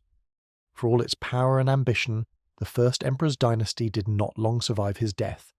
The harshness that built the wall and the tomb and the standardized empire also bred deep resentment, and not many years after the great emperor died, his dynasty collapsed amid rebellion, swept away by the very population it had pressed so hard. The monuments endured, the standardizations endured, the idea of a unified empire endured and would be taken up by those who followed. But the regime that forged it all burned out with remarkable speed, a reminder that a state which treats its people purely as fuel may build wonders but rarely builds anything stable. None of which helps you, of course, since you have arrived at the height of the machine's power and hunger, when its appetite for labour was at its most voracious, and you are precisely the kind of fuel it was built to burn. So we mark another entry in the tally that has followed you through every age. You have arrived at one of the genuine hinge points of world history, the birth of unified imperial China under a ruler of extraordinary vision and equally extraordinary ruthlessness, a state so organised and so powerful that it could raise monuments to stagger the ages, and so indifferent to its people that it consumed them by the hundreds of thousands to do it. And you have arrived, as always, as the unaccountable outsider with nothing to offer but a body, in a system that knew exactly what to do with an unattached body, namely work it to death on a grand project. Between the merciless labour levies, the brutal law, the collective punishment that left no room to hide, and the simple killing pace of the construction that awaited you, your time in this empire is measured not in years or seasons, but in shifts. Survival counter, Qin China. Until the end of your first shift on the construction site, if you even last that long. Your first shift on the great project is also, predictably, your last, and the watch does what it always does, winding time forward this time rather than back, hurtling you across more than 2,000 years into a world that looks, at first glance, almost reassuringly modern. There are brick buildings, paved streets, the rumble of carts and the press of crowds, the unmistakable feeling of a great city humming with energy and purpose. You have landed in London during the long reign of Queen Victoria, in the 19th century, in the capital of what was then the most powerful empire on the face of the planet, the beating heart of an industrial colossus whose wealth and reach were unmatched. For the first time in this whole ordeal, you have arrived somewhere recognisably close to your own world, a place of cities and factories and newspapers and a real, modern-looking civilization. And the watch, with its unfailing eye for irony, has dropped you not into the gleaming drawing rooms of the empire's elite, but into the festering underbelly that made all that wealth possible, the slums. The thing to understand about this London is that it was a city of staggering contrasts, a place where almost unimaginable wealth and the most grinding, lethal poverty existed side by side, often within a short walk of each other. The Industrial Revolution had transformed the country, drawing enormous numbers of people off the land and into the cities to work in the factories and mills that were making the empire rich, and the cities had swollen far faster than anyone had managed to build housing, sanitation, or any of the basic infrastructure that masses of people require. The result, in the poorest districts, was overcrowding of a kind that is genuinely hard to picture, with families packed into single rooms, whole neighbourhoods of crumbling tenements crammed with far more people than they could possibly hold, and slum quarters that became bywords for squalor and misery. These were not gentle places. They were dense, dark warrens of poverty where the basic conditions of life were a constant assault on health and dignity, and they housed the labour force on whose backs the prosperous city above them was built. The single, deadliest feature of this world, and the one that should concern you most urgently, was the water. Because the great river running through the heart of the city served two functions that should never, ever be combined. It was both a primary source of drinking water and simultaneously the destination for the city's waste, which is to say that people drew their water from the very same river into which the filth of a vast and growing population was being dumped. The consequences were exactly as catastrophic as you would expect once you understand that fact, though the people of the time did not yet understand it, because the connection between contaminated water and disease was not yet established science. Outbreaks of cholera, a horrific waterborne disease, swept through the city repeatedly, killing people in great numbers, racing through the crowded poor districts where the contaminated water was drawn and consumed. The prevailing theory blamed bad air, foul smells, a miasma rising from the filth, rather than the water itself, which meant that for a long time the people fighting these epidemics were looking in entirely the wrong direction. The turning point came when a physician named John Snow carefully investigated a severe outbreak and traced the cases to a single public water pump on Broad Street, demonstrating through painstaking mapping of the deaths that the people who fell ill were drinking from that particular contaminated source. By identifying the pump as the origin and having its handle removed, he provided some of the most compelling early evidence that cholera spread through contaminated water rather than bad air, a landmark in the history of understanding disease, even though it took time for his conclusions to be fully accepted. It is a genuine triumph of careful reasoning over entrenched assumption, and it eventually helped transform how cities thought about water and waste. But here is the crucial point for you, arriving as you do as a confused stranger with no knowledge of which water is safe, and a modern stomach with no defences whatsoever against the local microbes. You do not know which pump is contaminated, you do not know to be suspicious of the cheerful-looking water at all, and one casual drink from the wrong source, the kind of thoughtless act you perform a dozen times a day in your own world without consequence, could introduce you to one of the deadliest diseases of the age before you have even properly got your bearings. The water was not even the only thing in the air and environment trying to kill you, because this was a city choking on the byproducts of its own industrial might. The vast burning of coal that powered the factories, heated the homes, and drove the engines of industry filled the air with thick, dirty smoke that combined with fog to produce the infamous dense, choking blankets of polluted haze that smothered the city, so thick at times that they were darkly nicknamed after pea soup, and could reduce visibility to almost nothing while filling people's lungs with filth. This foul air was a genuine health hazard, aggravating and causing respiratory illness, and contributing to the grim mortality of the city. And on the subject of the city's smells, there was a particularly notorious episode when the heat of a summer caused the waste-choked river to produce a stench so overpowering that it became famous as a great and unbearable reek, driving the people who worked near the river to distraction, and finally embarrassing the authorities into taking the problem of sanitation seriously enough to begin building a proper system to carry the waste away. So between the water that carried disease and the air that carried poison, simply breathing and drinking in this city was a daily gamble, one that the locals had at least some hardened familiarity with, and that you, fresh from another world, are entirely unprepared to navigate. Now let us talk about work, because in this society the alternative to work was destitution, and the work available to the poor was often brutal, dangerous and merciless, including for the children. It is one of the genuinely shocking features of this era, viewed from a modern vantage, that young children laboured long and gruelling hours in the factories, the mills and the mines, working shifts of 12 to 16 hours at dangerous machinery or in cramped, perilous underground passages for pitiful wages, their childhood sacrificed to the engines of industry. These were not rare exceptions but a widespread reality of the early industrial economy, and the conditions were frequently horrendous, with the small size of children sometimes making them useful for tasks in spaces that adults could not manage, a fact that the system exploited without much hesitation. Reform would come eventually, with laws gradually introduced to limit the worst abuses and the hours children could be made to work, but it came slowly and against considerable resistance, and for much of this era the exploitation of child labour was simply how a significant part of the economy functioned. For those who could not work or could not find work or fell through the cracks of this harsh economy, the safety net, such as it was a thing to be dreaded rather than welcomed.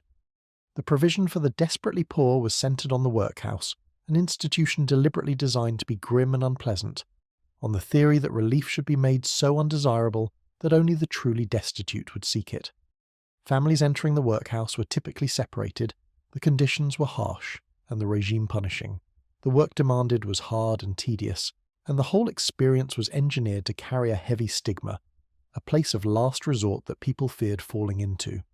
It was a system that treated poverty almost as a moral failing to be punished rather than a misfortune to be relieved, and the dread of the workhouse loomed over the lives of the poor as a constant reminder of how far there was to fall. For you, a stranger with no money, no work, no connections, and no documents, this dismal institution might represent one of the few forms of shelter theoretically available, which tells you a great deal about just how narrow your options are. The toll of all this, the disease, the pollution, the brutal labour, the overcrowding and the poverty, showed up starkly in the most basic measure of all, how long people lived. In the poorest districts of this richest city of the world's most powerful empire, life expectancy could plummet to shockingly low figures, with averages in some impoverished areas falling into the range of 20 to 30 years, dragged down enormously by the appalling rates of infant and child mortality and by the diseases and dangers that stalk the poor. Let the irony of that settle. This was the capital of a globe-spanning empire of unprecedented wealth and power, a city of grand buildings and imperial pride and genuine scientific and industrial achievement, and in its slums people were dying at ages that would not have been out of place in far more ancient and primitive times. The glittering surface of the empire rested on a foundation of human suffering so severe that, for those at the bottom, a long life was the exception rather than the rule. The contrast between the splendour at the top and the misery at the bottom was perhaps the defining feature of the whole era. There was fear in these streets of a more direct kind as well, for in the year 1888 a particular district of the city, Whitechapel, was gripped by terror when a series of killings by an unidentified perpetrator, who became infamous in history and was never caught, cast a long shadow of dread over the impoverished neighbourhood and seized the attention of the press and the public. We will not dwell on the grim particulars out of respect for the victims, who were among the most vulnerable people in a city full of vulnerable people, but the episode captured something about the era, the way the poorest and most exposed members of society lived not only with disease and hunger and brutal labour, but with a basic physical insecurity in crowded, dimly lit, poorly policed districts where the desperate and the dangerous mingled. It became one of the most notorious chapters of the period precisely because it laid bare the vulnerability of those living at the bottom of this magnificent and pitiless city. For you, an outsider with no home, no safe place to sleep and no one to miss you, that basic insecurity is simply one more hazard layered atop all the others. It would be unjust, as always, to paint this era as nothing but darkness, because it was also a time of extraordinary achievement and, crucially, of growing conscience.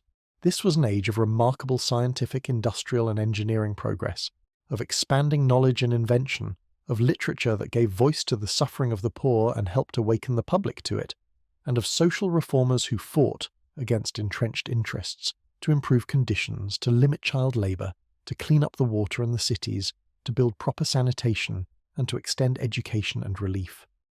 The very fact that we know so much about the horrors of the slums is in part because reformers, writers, journalists and investigators documented them precisely in order to change them, and over the course of the era and the decades that followed, real and lasting improvements were won.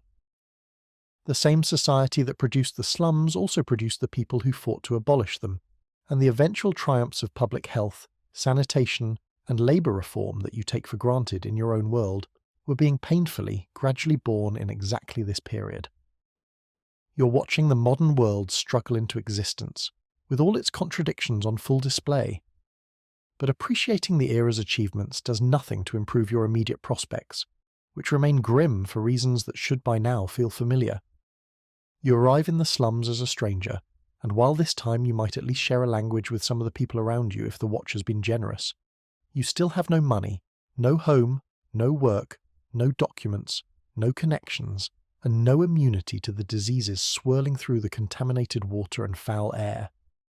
You're dropped into one of the most disease-ridden, polluted, overcrowded environments humanity had yet created. With a body that has never encountered the local pathogens and a complete ignorance of which water is safe to drink and which will kill you, the poverty that surrounds you is not the kind you can easily escape, since the work available is brutal and the path out is narrow and the safety net is a workhouse designed to be dreaded. You are, once again, at the very bottom of a society, this time a recognisably modern one, which somehow makes the squalor all the more striking, because it is happening not in some distant ancient age, but in a city of newspapers and railways and imperial grandeur. And the thing most likely to get you is not the brutal work, nor the workhouse, nor even the dangers of the dark streets, but the simplest act imaginable. You will be thirsty, as anyone is, and you will drink as anyone does, and in this city the water is a lottery in which the losing ticket is one of the deadliest diseases of the age. You do not have Jon Snow's map. You do not know which source is poisoned. You will reach for water the way you have reached for it your entire life, without a thought, and a single contaminated drink can deliver you to a swift and terrible illness against which your modern body, never having met the threat, has no defense at all. The very ordinariness of the act is what makes it so lethal, because it is the one thing you will do without hesitation, in a place where hesitation about the water was a matter of life and death. So we add the latest entry to the running tally that has followed you through ice and river and sea and grass and mountain, and now the smog of the industrial age. You have arrived in the capital of the mightiest empire of its day, a city of genuine wonders and genuine progress and an awakening conscience, and you have arrived in the part of it that the wonders were built upon, the disease-ridden, poverty-stricken slums where the water carried death, the air carried poison, the work broke bodies including children's, and the poor died young in the shadow of unimaginable wealth. For all that it looks almost modern, this city is a death trap for an unprepared outsider, and the death trap is sprung not by anything dramatic but by the most mundane act of all, lifting a cup of water to your lips. Survival counter, Victorian London, until your first thirsty sip from the wrong tap or pump. The wrong cup of water does exactly what you should have feared, and your stay in the imperial slums ends as so many lives there ended, quietly and far too soon. The watch jolts awake once more, time lurches forward, and the smoky brick city dissolves. When the world reassembles, you almost wish it had not, because you are pressed face down into cold, churned mud. The ground is shaking, the air is shrieking, and somewhere not nearly far enough away something explodes with a force you feel in your teeth. You have landed on the Western Front of the First World War, somewhere in the years between 1914 and 1918, in a long muddy gash carved into the earth that the soldiers call a trench. This is the most modern era the watch has dropped you into so far, a world of machines, telephones and industry that would look almost familiar to you, and it is also, with grim efficiency, one of the deadliest places a human being has ever been asked to stand. The first thing to unlearn here is the romantic image of warfare, the noble duel, the heroic charge, the soldier picking out his foe across a field. This war was something else entirely, an industrial slaughter in which the individual mattered very little, and the machinery of death mattered enormously. The single greatest killer on this front was not the rifle bullet, not the bayonet, not any weapon you could see coming and dodge, but the artillery, the massed guns firing enormous shells from miles away, accounting for the majority of all the casualties, by many estimates somewhere around 60% of them. Think about what that means for you standing in your muddy trench. The thing most likely to end you is a shell fired by people you will never see, aimed at a map reference rather than at you personally, arriving with a scream and erasing whatever it lands near in an instant. There is no skill that protects you from it, no courage, no quick reflexes, only luck and the depth of your hole in the ground. The bombardments could go on for hours or days, a relentless pounding that churned the landscape into a cratered wasteland and shredded the nerves of everyone caught beneath it, and at any second one of those shells could have your name on it through pure indifferent chance. When you were not being shelled, the trench itself was busy trying to make you miserable in 100 smaller ways. These were not tidy, dry fortifications, but waterlogged ditches that filled with mud and standing water, especially in the wet seasons, and living in them meant a permanent soggy wretchedness. They were infested with rats, grown bold and fat, scurrying over sleeping men and through the food, and crawling with lice that tormented the soldiers constantly, spreading misery and disease through the crowded ranks. The endless damp produced a particularly nasty affliction in which a soldier's feet, kept wet and cold inside his boots for days on end, began to rot, swelling and decaying in a condition that, if left untreated, could turn so severe that amputation became necessary. So even in the quiet moments, when no shell was falling and no attack was ordered, simply existing in the trench was a slow grind of cold, wet, filth, vermin, and the constant threat of your own body breaking down from the conditions. This was not, to put it mildly, a 5-star posting, and the men who endured it did so with a grim endurance that is genuinely hard to comprehend. The war also introduced a new and terrible weapon to the battlefield, one that turned the very air into a threat. Poison gas was unleashed, with chlorine deployed in a notorious attack near Ypres in 1915, and later the even crueler mustard agent, and these chemical weapons added a fresh dimension of horror to an already nightmarish environment. A drifting cloud of gas could blind, burn and choke, and so the gas mask became an essential piece of equipment, the difference between survival and an agonizing fate, and the cry of a gas alarm sent men scrambling to pull on their masks in desperate haste. For you, dropped into this without training, without a mask of your own, without even understanding the warnings shouted in whatever language surrounds you, a gas attack is simply another way this environment can kill you before you have grasped what is happening. The soldiers around you knew the drill, knew the alarms, knew how to don their protection in seconds. You know none of it, and in the panic of a real attack, ignorance is fatal.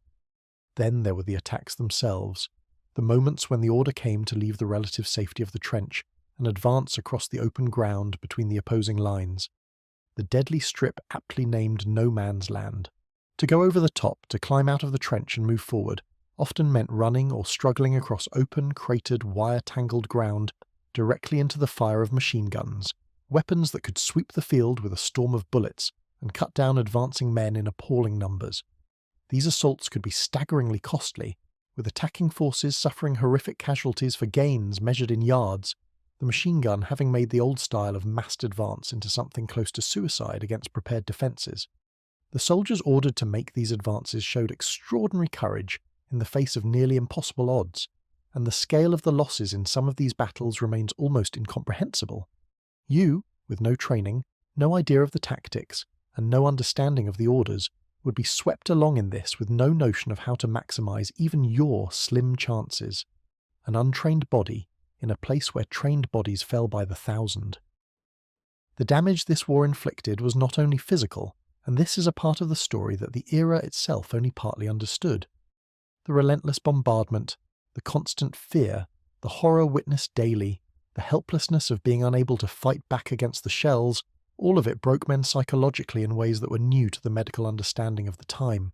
Soldiers developed what was then called shell shock, a collapse of the nervous system under unbearable stress, manifesting in tremors, paralysis, nightmares, an inability to function, and a host of other symptoms that we would today recognize and name as a form of severe trauma, what is now understood as post-traumatic stress. At the time it was poorly understood and sometimes cruelly handled, treated by some as cowardice rather than injury, though understanding slowly grew. The point is that this environment assaulted not just the body but the mind, and the psychological toll was as real and as devastating as any wound. A reminder that the human cost of this war ran far deeper than the casualty lists alone could capture. The sheer scale of death in this conflict is difficult to hold in the mind. The war killed something on the order of 10 million military personnel, an almost unimaginable figure, the product of industrial weapons meeting massed human beings across years of grinding conflict. And as if that were not enough, in 1918, as the war neared its end, a devastating influenza pandemic swept across the exhausted, weakened, densely packed populations of the world, the so-called Spanish flu, and it killed even more people than the war itself had, with worldwide estimates reaching into the tens of millions, by some accounts as high as 50 million or more. The movement of troops and the conditions of the war helped spread it, and it struck a world already drained by years of fighting. So the era you have landed in was lethal, on a scale that combined the deliberate slaughter of industrial warfare with one of the deadliest natural pandemics in human history, a 1-2 punch of mortality that makes this one of the most dangerous moments in the entire human record to be a living person, let alone a confused stranger with no place in it. For you specifically, the situation barely needs spelling out. You appear in the trench with no uniform that makes sense, no weapon you can use, no training, no understanding of the orders or the alarms or the routines that the soldiers' survival depended on, and no way to explain who you are or why you are there. To the men around you, you are an inexplicable stranger in a place where everyone is supposed to have a clear role and where confusion gets people killed. You cannot take cover properly because you do not know the rhythms of the bombardment, cannot protect yourself from gas because you have no mask and do not know the warnings, cannot navigate an attack because you have no idea what you are doing, and cannot even count on the basic competence that kept experienced soldiers alive a little longer. Every survival skill this environment demanded, reading the sound of incoming shells, knowing when to duck and when to run, managing your feet and your kit, responding to the alarms, you lack entirely. And unlike some of the slower deaths of earlier eras, this one need not wait for winter or thirst or labour. It can arrive in a single instant, on the wind, in a scream from the sky. So we mark the latest grim entry in the tally that has followed you across the whole span of human history.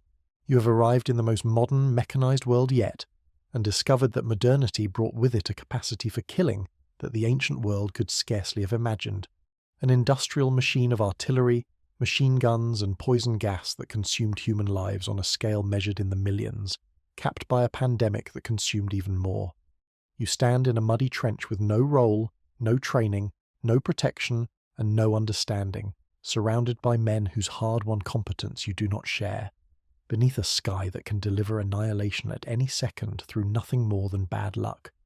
There is no skill to save you here, and no place for you to belong, only the churned mud, the screaming air, and the indifferent shells. Your time on this front is not measured in days or even hours, but in the gap between bombardments. Survival counter, the trenches of the First World War, until the first artillery barrage finds the patch of mud you happen to be lying in. The barrage finds you, as barrages do, and the modern world of mud and machines is wiped away in a flash and a shudder of the watch. When your senses return, the ground beneath you is not ground at all but a heaving wooden deck, rising and falling on a swell, and all around you, to every horizon, is nothing but open ocean. There is no land in sight, no shore to swim to, no solid earth anywhere in this world, only the vast indifferent sea and the creaking wooden vessel carrying you across it. You have landed aboard a sailing ship somewhere in the great age of sail, the centuries spanning roughly the 1500s to the 1800s, when wooden ships under canvas crossed the world's oceans on voyages that lasted months, and you have arrived with a fresh and uniquely unpleasant problem. In every previous era, however hostile, there was at least land beneath your feet and somewhere to run. Here, there is nowhere to go at all. You are trapped on a small wooden world surrounded by water, and that water offers no escape, only drowning. The defining killer of this era at sea was not the storm, not the enemy cannon, not even the constant danger of the work, but a slow, creeping disease that we now understand perfectly, and that, at the time, was a baffling and terrifying mystery. It was scurvy, and it came simply from the lack of a single nutrient, vitamin C, which the long sea voyages, with their diet of preserved foods and no fresh fruit or vegetables, failed to provide. Over weeks and months without it, the body begins to fall apart in genuinely horrifying ways. The gums swell and bleed, teeth loosen and fall out. Old wounds that had healed long ago mysteriously reopen. The body weakens and aches, and if the deficiency is not corrected, the disease kills. Across the centuries of long ocean voyages, scurvy killed an astonishing number of sailors, with estimates of around 2 million deaths between roughly 1500 and 1800, making it one of the great killers of the seafaring age. The tragedy is that the cause was so simple and the cure so easy, yet for a long time nobody understood it, and sailors sickened and died on long voyages, while the remedy, fresh produce, sat just out of reach of comprehension. The story of how that cure was finally pinned down is a small triumph of careful observation. A naval physician named James Lind conducted what is often celebrated as one of the earliest controlled medical experiments, testing different treatments on sailors suffering from the disease, and demonstrated in 1747 that citrus fruits had a powerful effect in curing and preventing it. Even so, it took time for this knowledge to be acted upon consistently, and many more sailors suffered before the simple practice of supplying citrus became widespread. The disease had haunted seafaring for ages before that, and one of the most famous illustrations of its devastation comes from the early voyages of exploration, including the first expedition to sail around the world, during which Magellan's fleet lost a great many of its men to scurvy over the grueling, unprecedented length of the crossing, the sailors wasting away on a voyage into the unknown that pushed the limits of human endurance. For you, dropped aboard a ship perhaps before the cure was known or applied, scurvy is a slow sentence that begins the moment the fresh food runs out, which on these voyages was distressingly soon. The food and drink aboard, even setting aside the scurvy, were not exactly fine dining. The staple was hard biscuit, a tough dry ration that kept for a long time precisely because there was very little in it for anything to spoil, except that it commonly became home to weevils and other insects, so that eating it meant accepting a certain amount of extra protein you had not asked for. Alongside the biscuit was salted meat, preserved in heavy brine to survive the long months without refrigeration, tough and intensely salty, and a far cry from a fresh meal. The drinking water, stored in casks, turned foul and slimy within weeks, growing increasingly unpleasant and unhealthy as a voyage wore on, which is part of why other beverages were often preferred when available. This was the daily fare for months on end, a monotonous, marginal, infested diet that kept men barely fed and provided none of the nutrition that would have warded off the disease slowly consuming them. You, accustomed to fresh food whenever you want it, would find this grim ration a shock to both your palate and your unprepared stomach. The crews who manned these ships were not always there by choice, which tells you something about how unappealing the life was. Navies, faced with a chronic shortage of willing sailors for such a hard and dangerous existence, resorted to force, sending out parties to seize men and compel them into service, effectively kidnapping them into a life at sea against their will. Once aboard, discipline was maintained through harsh corporal punishment, including flogging with a particularly brutal multi-tailed whip, whose very name became a byword for naval punishment, a device designed to inflict maximum pain and serve as a deterrent to the rest of the crew. Life aboard was rigidly hierarchical and unforgiving. The work was relentless and dangerous. The quarters were cramped and shared among many men in close unhealthy proximity, and the authority of the officers was near absolute. This was a world where you obeyed or suffered, where the demands of running a complex sailing vessel left no room for the incompetent, and where a hard, dangerous life was enforced by a hard, dangerous discipline. For you, unable to do any of the skilled work of sailing and unable to understand the orders, the prospect of fitting into this brutal floating society is bleak. The dangers of the sea itself were a constant lottery layered atop everything else. Storms could batter or sink a wooden ship, sending it and everyone aboard to the bottom with little warning, and a voyage meant weeks or months at the mercy of weather no one could predict or control. Disease spread easily through the crowded, damp quarters. The cramped conditions, the poor food, the foul water, and the sheer length of time at sea without touching land made every voyage a gamble against the odds, and many ships and many crews simply never returned, lost to the ocean without a trace. There was no rescue if things went wrong, no way to call for help, no shore to retreat to. The sea gave no second chances, and the men who sailed it accepted a level of risk on every voyage that would be unthinkable today. Add to all this the threat of pirates, who preyed on shipping and brought their own violence to the equation, and the danger of brutal punishments for serious offences, including the dreaded practice of dragging a man under the hull of the ship through the water, and you have a world in which death waited in a dozen forms on every crossing. It would be unfair to paint these sailors as mere victims because they were also extraordinarily skilled, and the running of a sailing ship demanded a mastery that you can scarcely appreciate. To handle the sails, to read the wind and the weather, to navigate across trackless ocean by the stars and instruments and dead reckoning, to climb the rigging high above a pitching deck in all conditions, to work the ship as a coordinated team through storms and calms, all of this required years of hard-won expertise and a physical toughness and fearlessness that few modern people possess. These were people who lived at the edge of human capability, crossing the planet's oceans in wooden vessels with the simplest of tools, opening up the world through feats of seamanship and endurance that remain genuinely astonishing.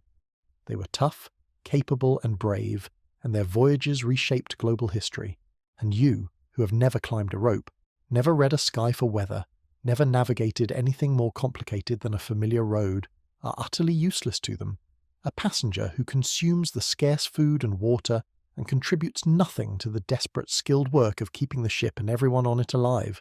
So how does it go for you aboard this wooden world? You appear on the deck, unable to do the work, unable to understand the orders, unable to climb the rigging or handle the sails or stand a useful watch, and unable to explain who you are. You're an extra mouth to feed on a vessel where food and water are strictly limited and steadily worsening, which makes you not just useless, but an active drain on resources the crew cannot spare. You cannot escape because there is nowhere to go, the ship being a tiny island in an endless ocean.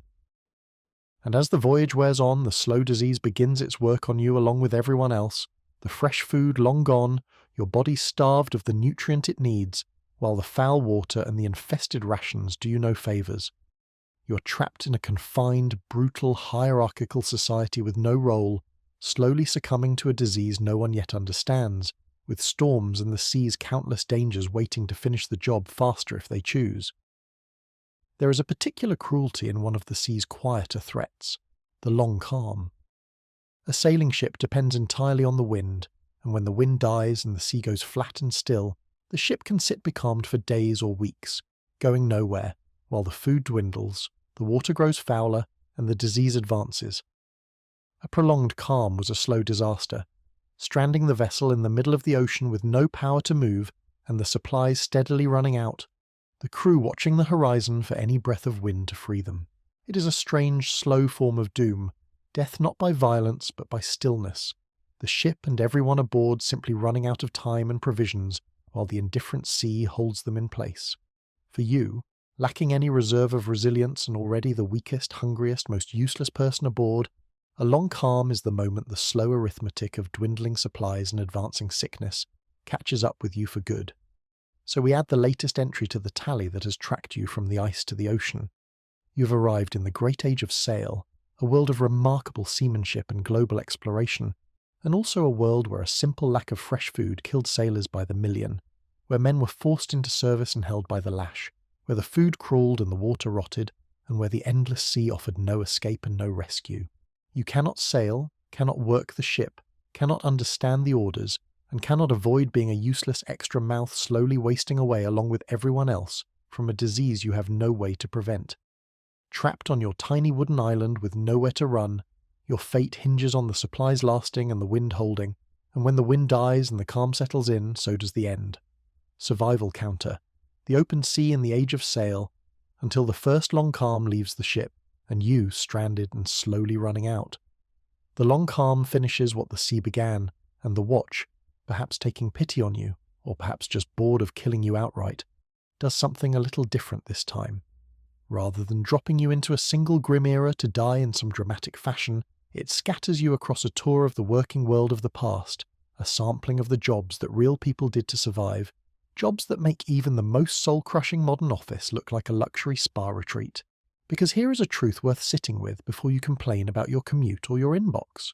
Throughout history, ordinary people went to work every day at occupations so grim, so dangerous, and so genuinely revolting that the very idea of them is hard to believe, and they did it not as punishment but as a living, the regular daily grind that put food on the table. So let us take a walk through a few of these professions, each one a fresh reminder that the past had no shortage of ways to earn a wretched wage. Consider first the body snatchers, sometimes given the rather grand title of resurrectionists, who plied their trade in the darkness of night during the era when the study of human anatomy was advancing rapidly, but the legal supply of bodies for medical schools to dissect fell far short of demand.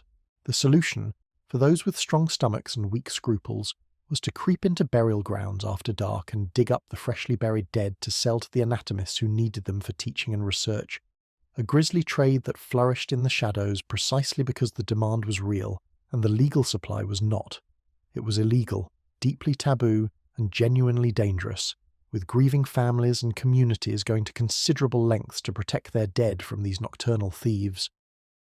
The trade took an even darker turn in a notorious case in 1828, when two men named Burke and Hare, having discovered how profitable supplying bodies could be, decided that waiting for people to die naturally was inefficient and turned to murder to keep up the supply. A horror that scandalized the public and ultimately led to changes in the law governing how medical schools obtained bodies. As a career, it offered decent pay and the constant risk of arrest, violence, and infamy, which is not the work-life balance most people are looking for. If digging up the dead is not to your taste, perhaps you would prefer a job that involved deliberately feeding yourself to blood-sucking creatures, because that was a genuine occupation too. In the days when medicine relied heavily on the use of leeches for bloodletting, someone had to actually catch the leeches, and that someone was often a leech collector who would wade into the marshes and ponds where the creatures lived and use the most readily available bait imaginable, namely their own bare legs. They would stand in the water and let the leeches attach themselves and feed, then collect them, a process that meant losing a considerable amount of their own blood over the course of a working season, along with exposure to cold water, infection, and the various other diseases lurking in the swamps. It was a profession that quite literally bled its workers, and the toll on the body of repeatedly serving as living bait for blood-drinking parasites was, unsurprisingly, considerable. One imagines the job satisfaction surveys were not glowing. Then there were the plague doctors, the physicians who attended the sick during outbreaks of plague, and who are remembered today above all for their startling and now iconic costume. Believing, in keeping with the medical theories of their time, that disease spread through bad air and foul smells, these doctors wore a distinctive outfit that included a long-beaked mask, the beak stuffed with herbs, flowers, and aromatic substances meant to filter out the dangerous air and protect the wearer from infection.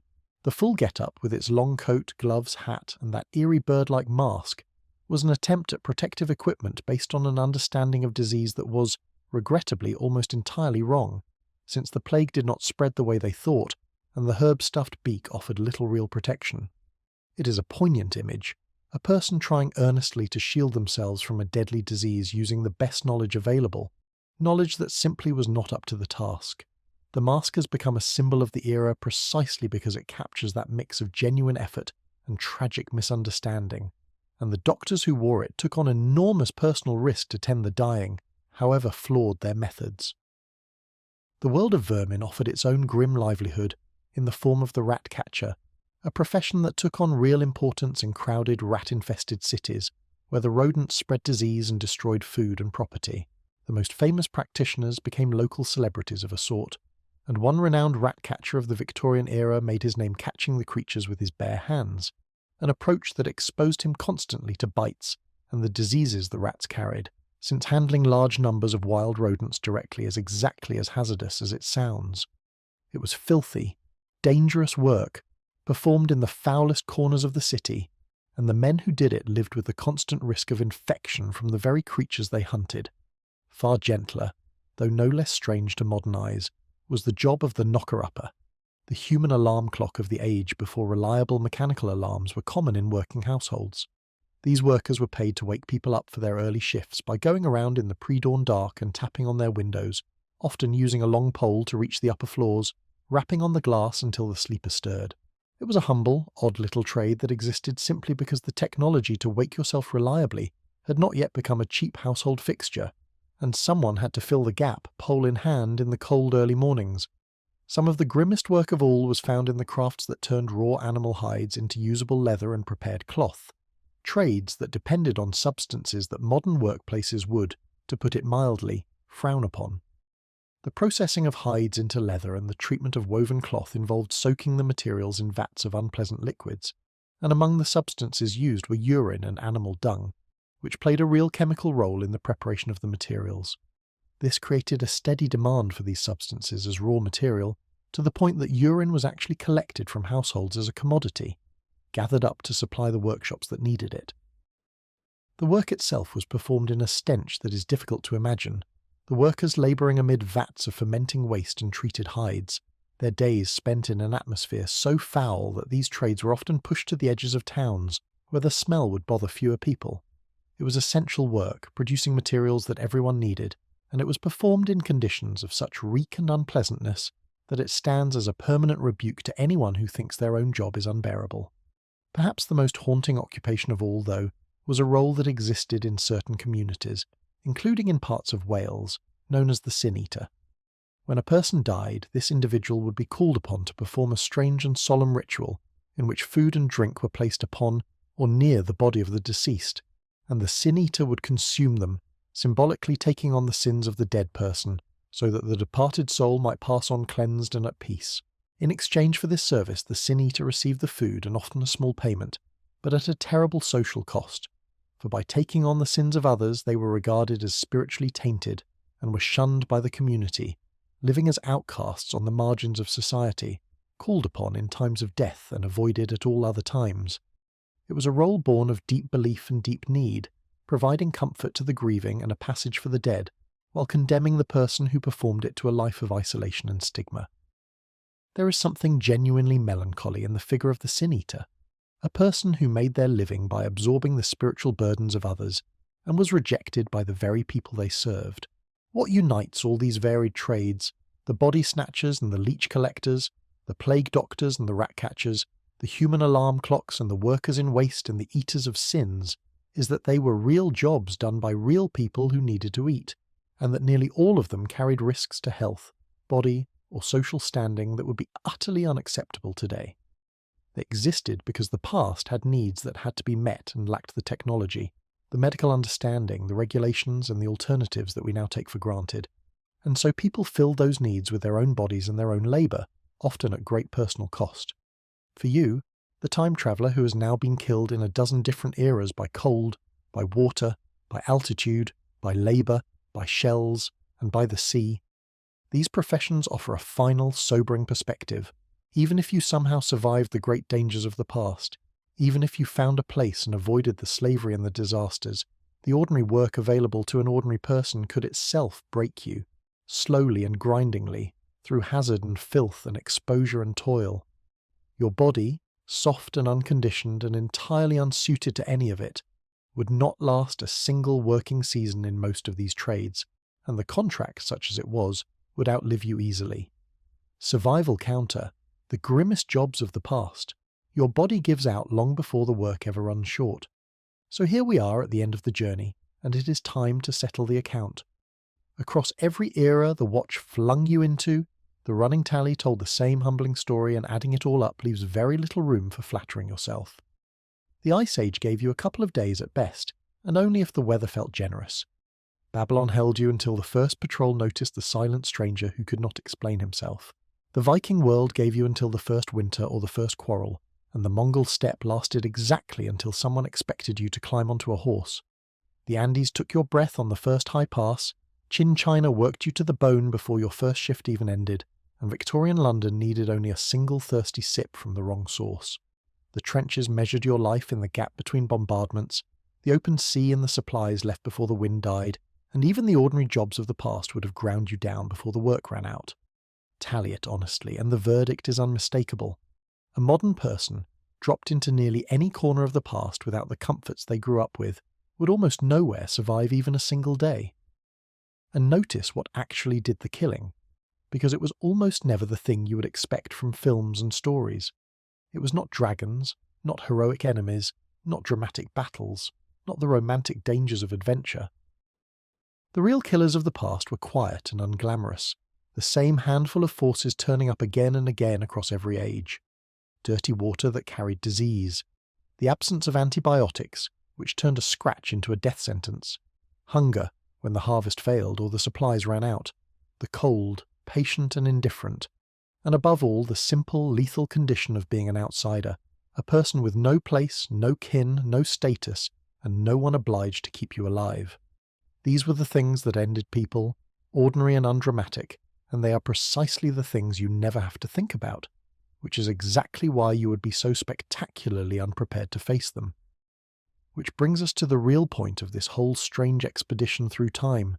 The things you consider boring, ordinary, beneath notice, the dull background hum of modern life, are in fact the most extraordinary superpowers any human being has ever possessed. A tap that pours clean, safe water whenever you turn it.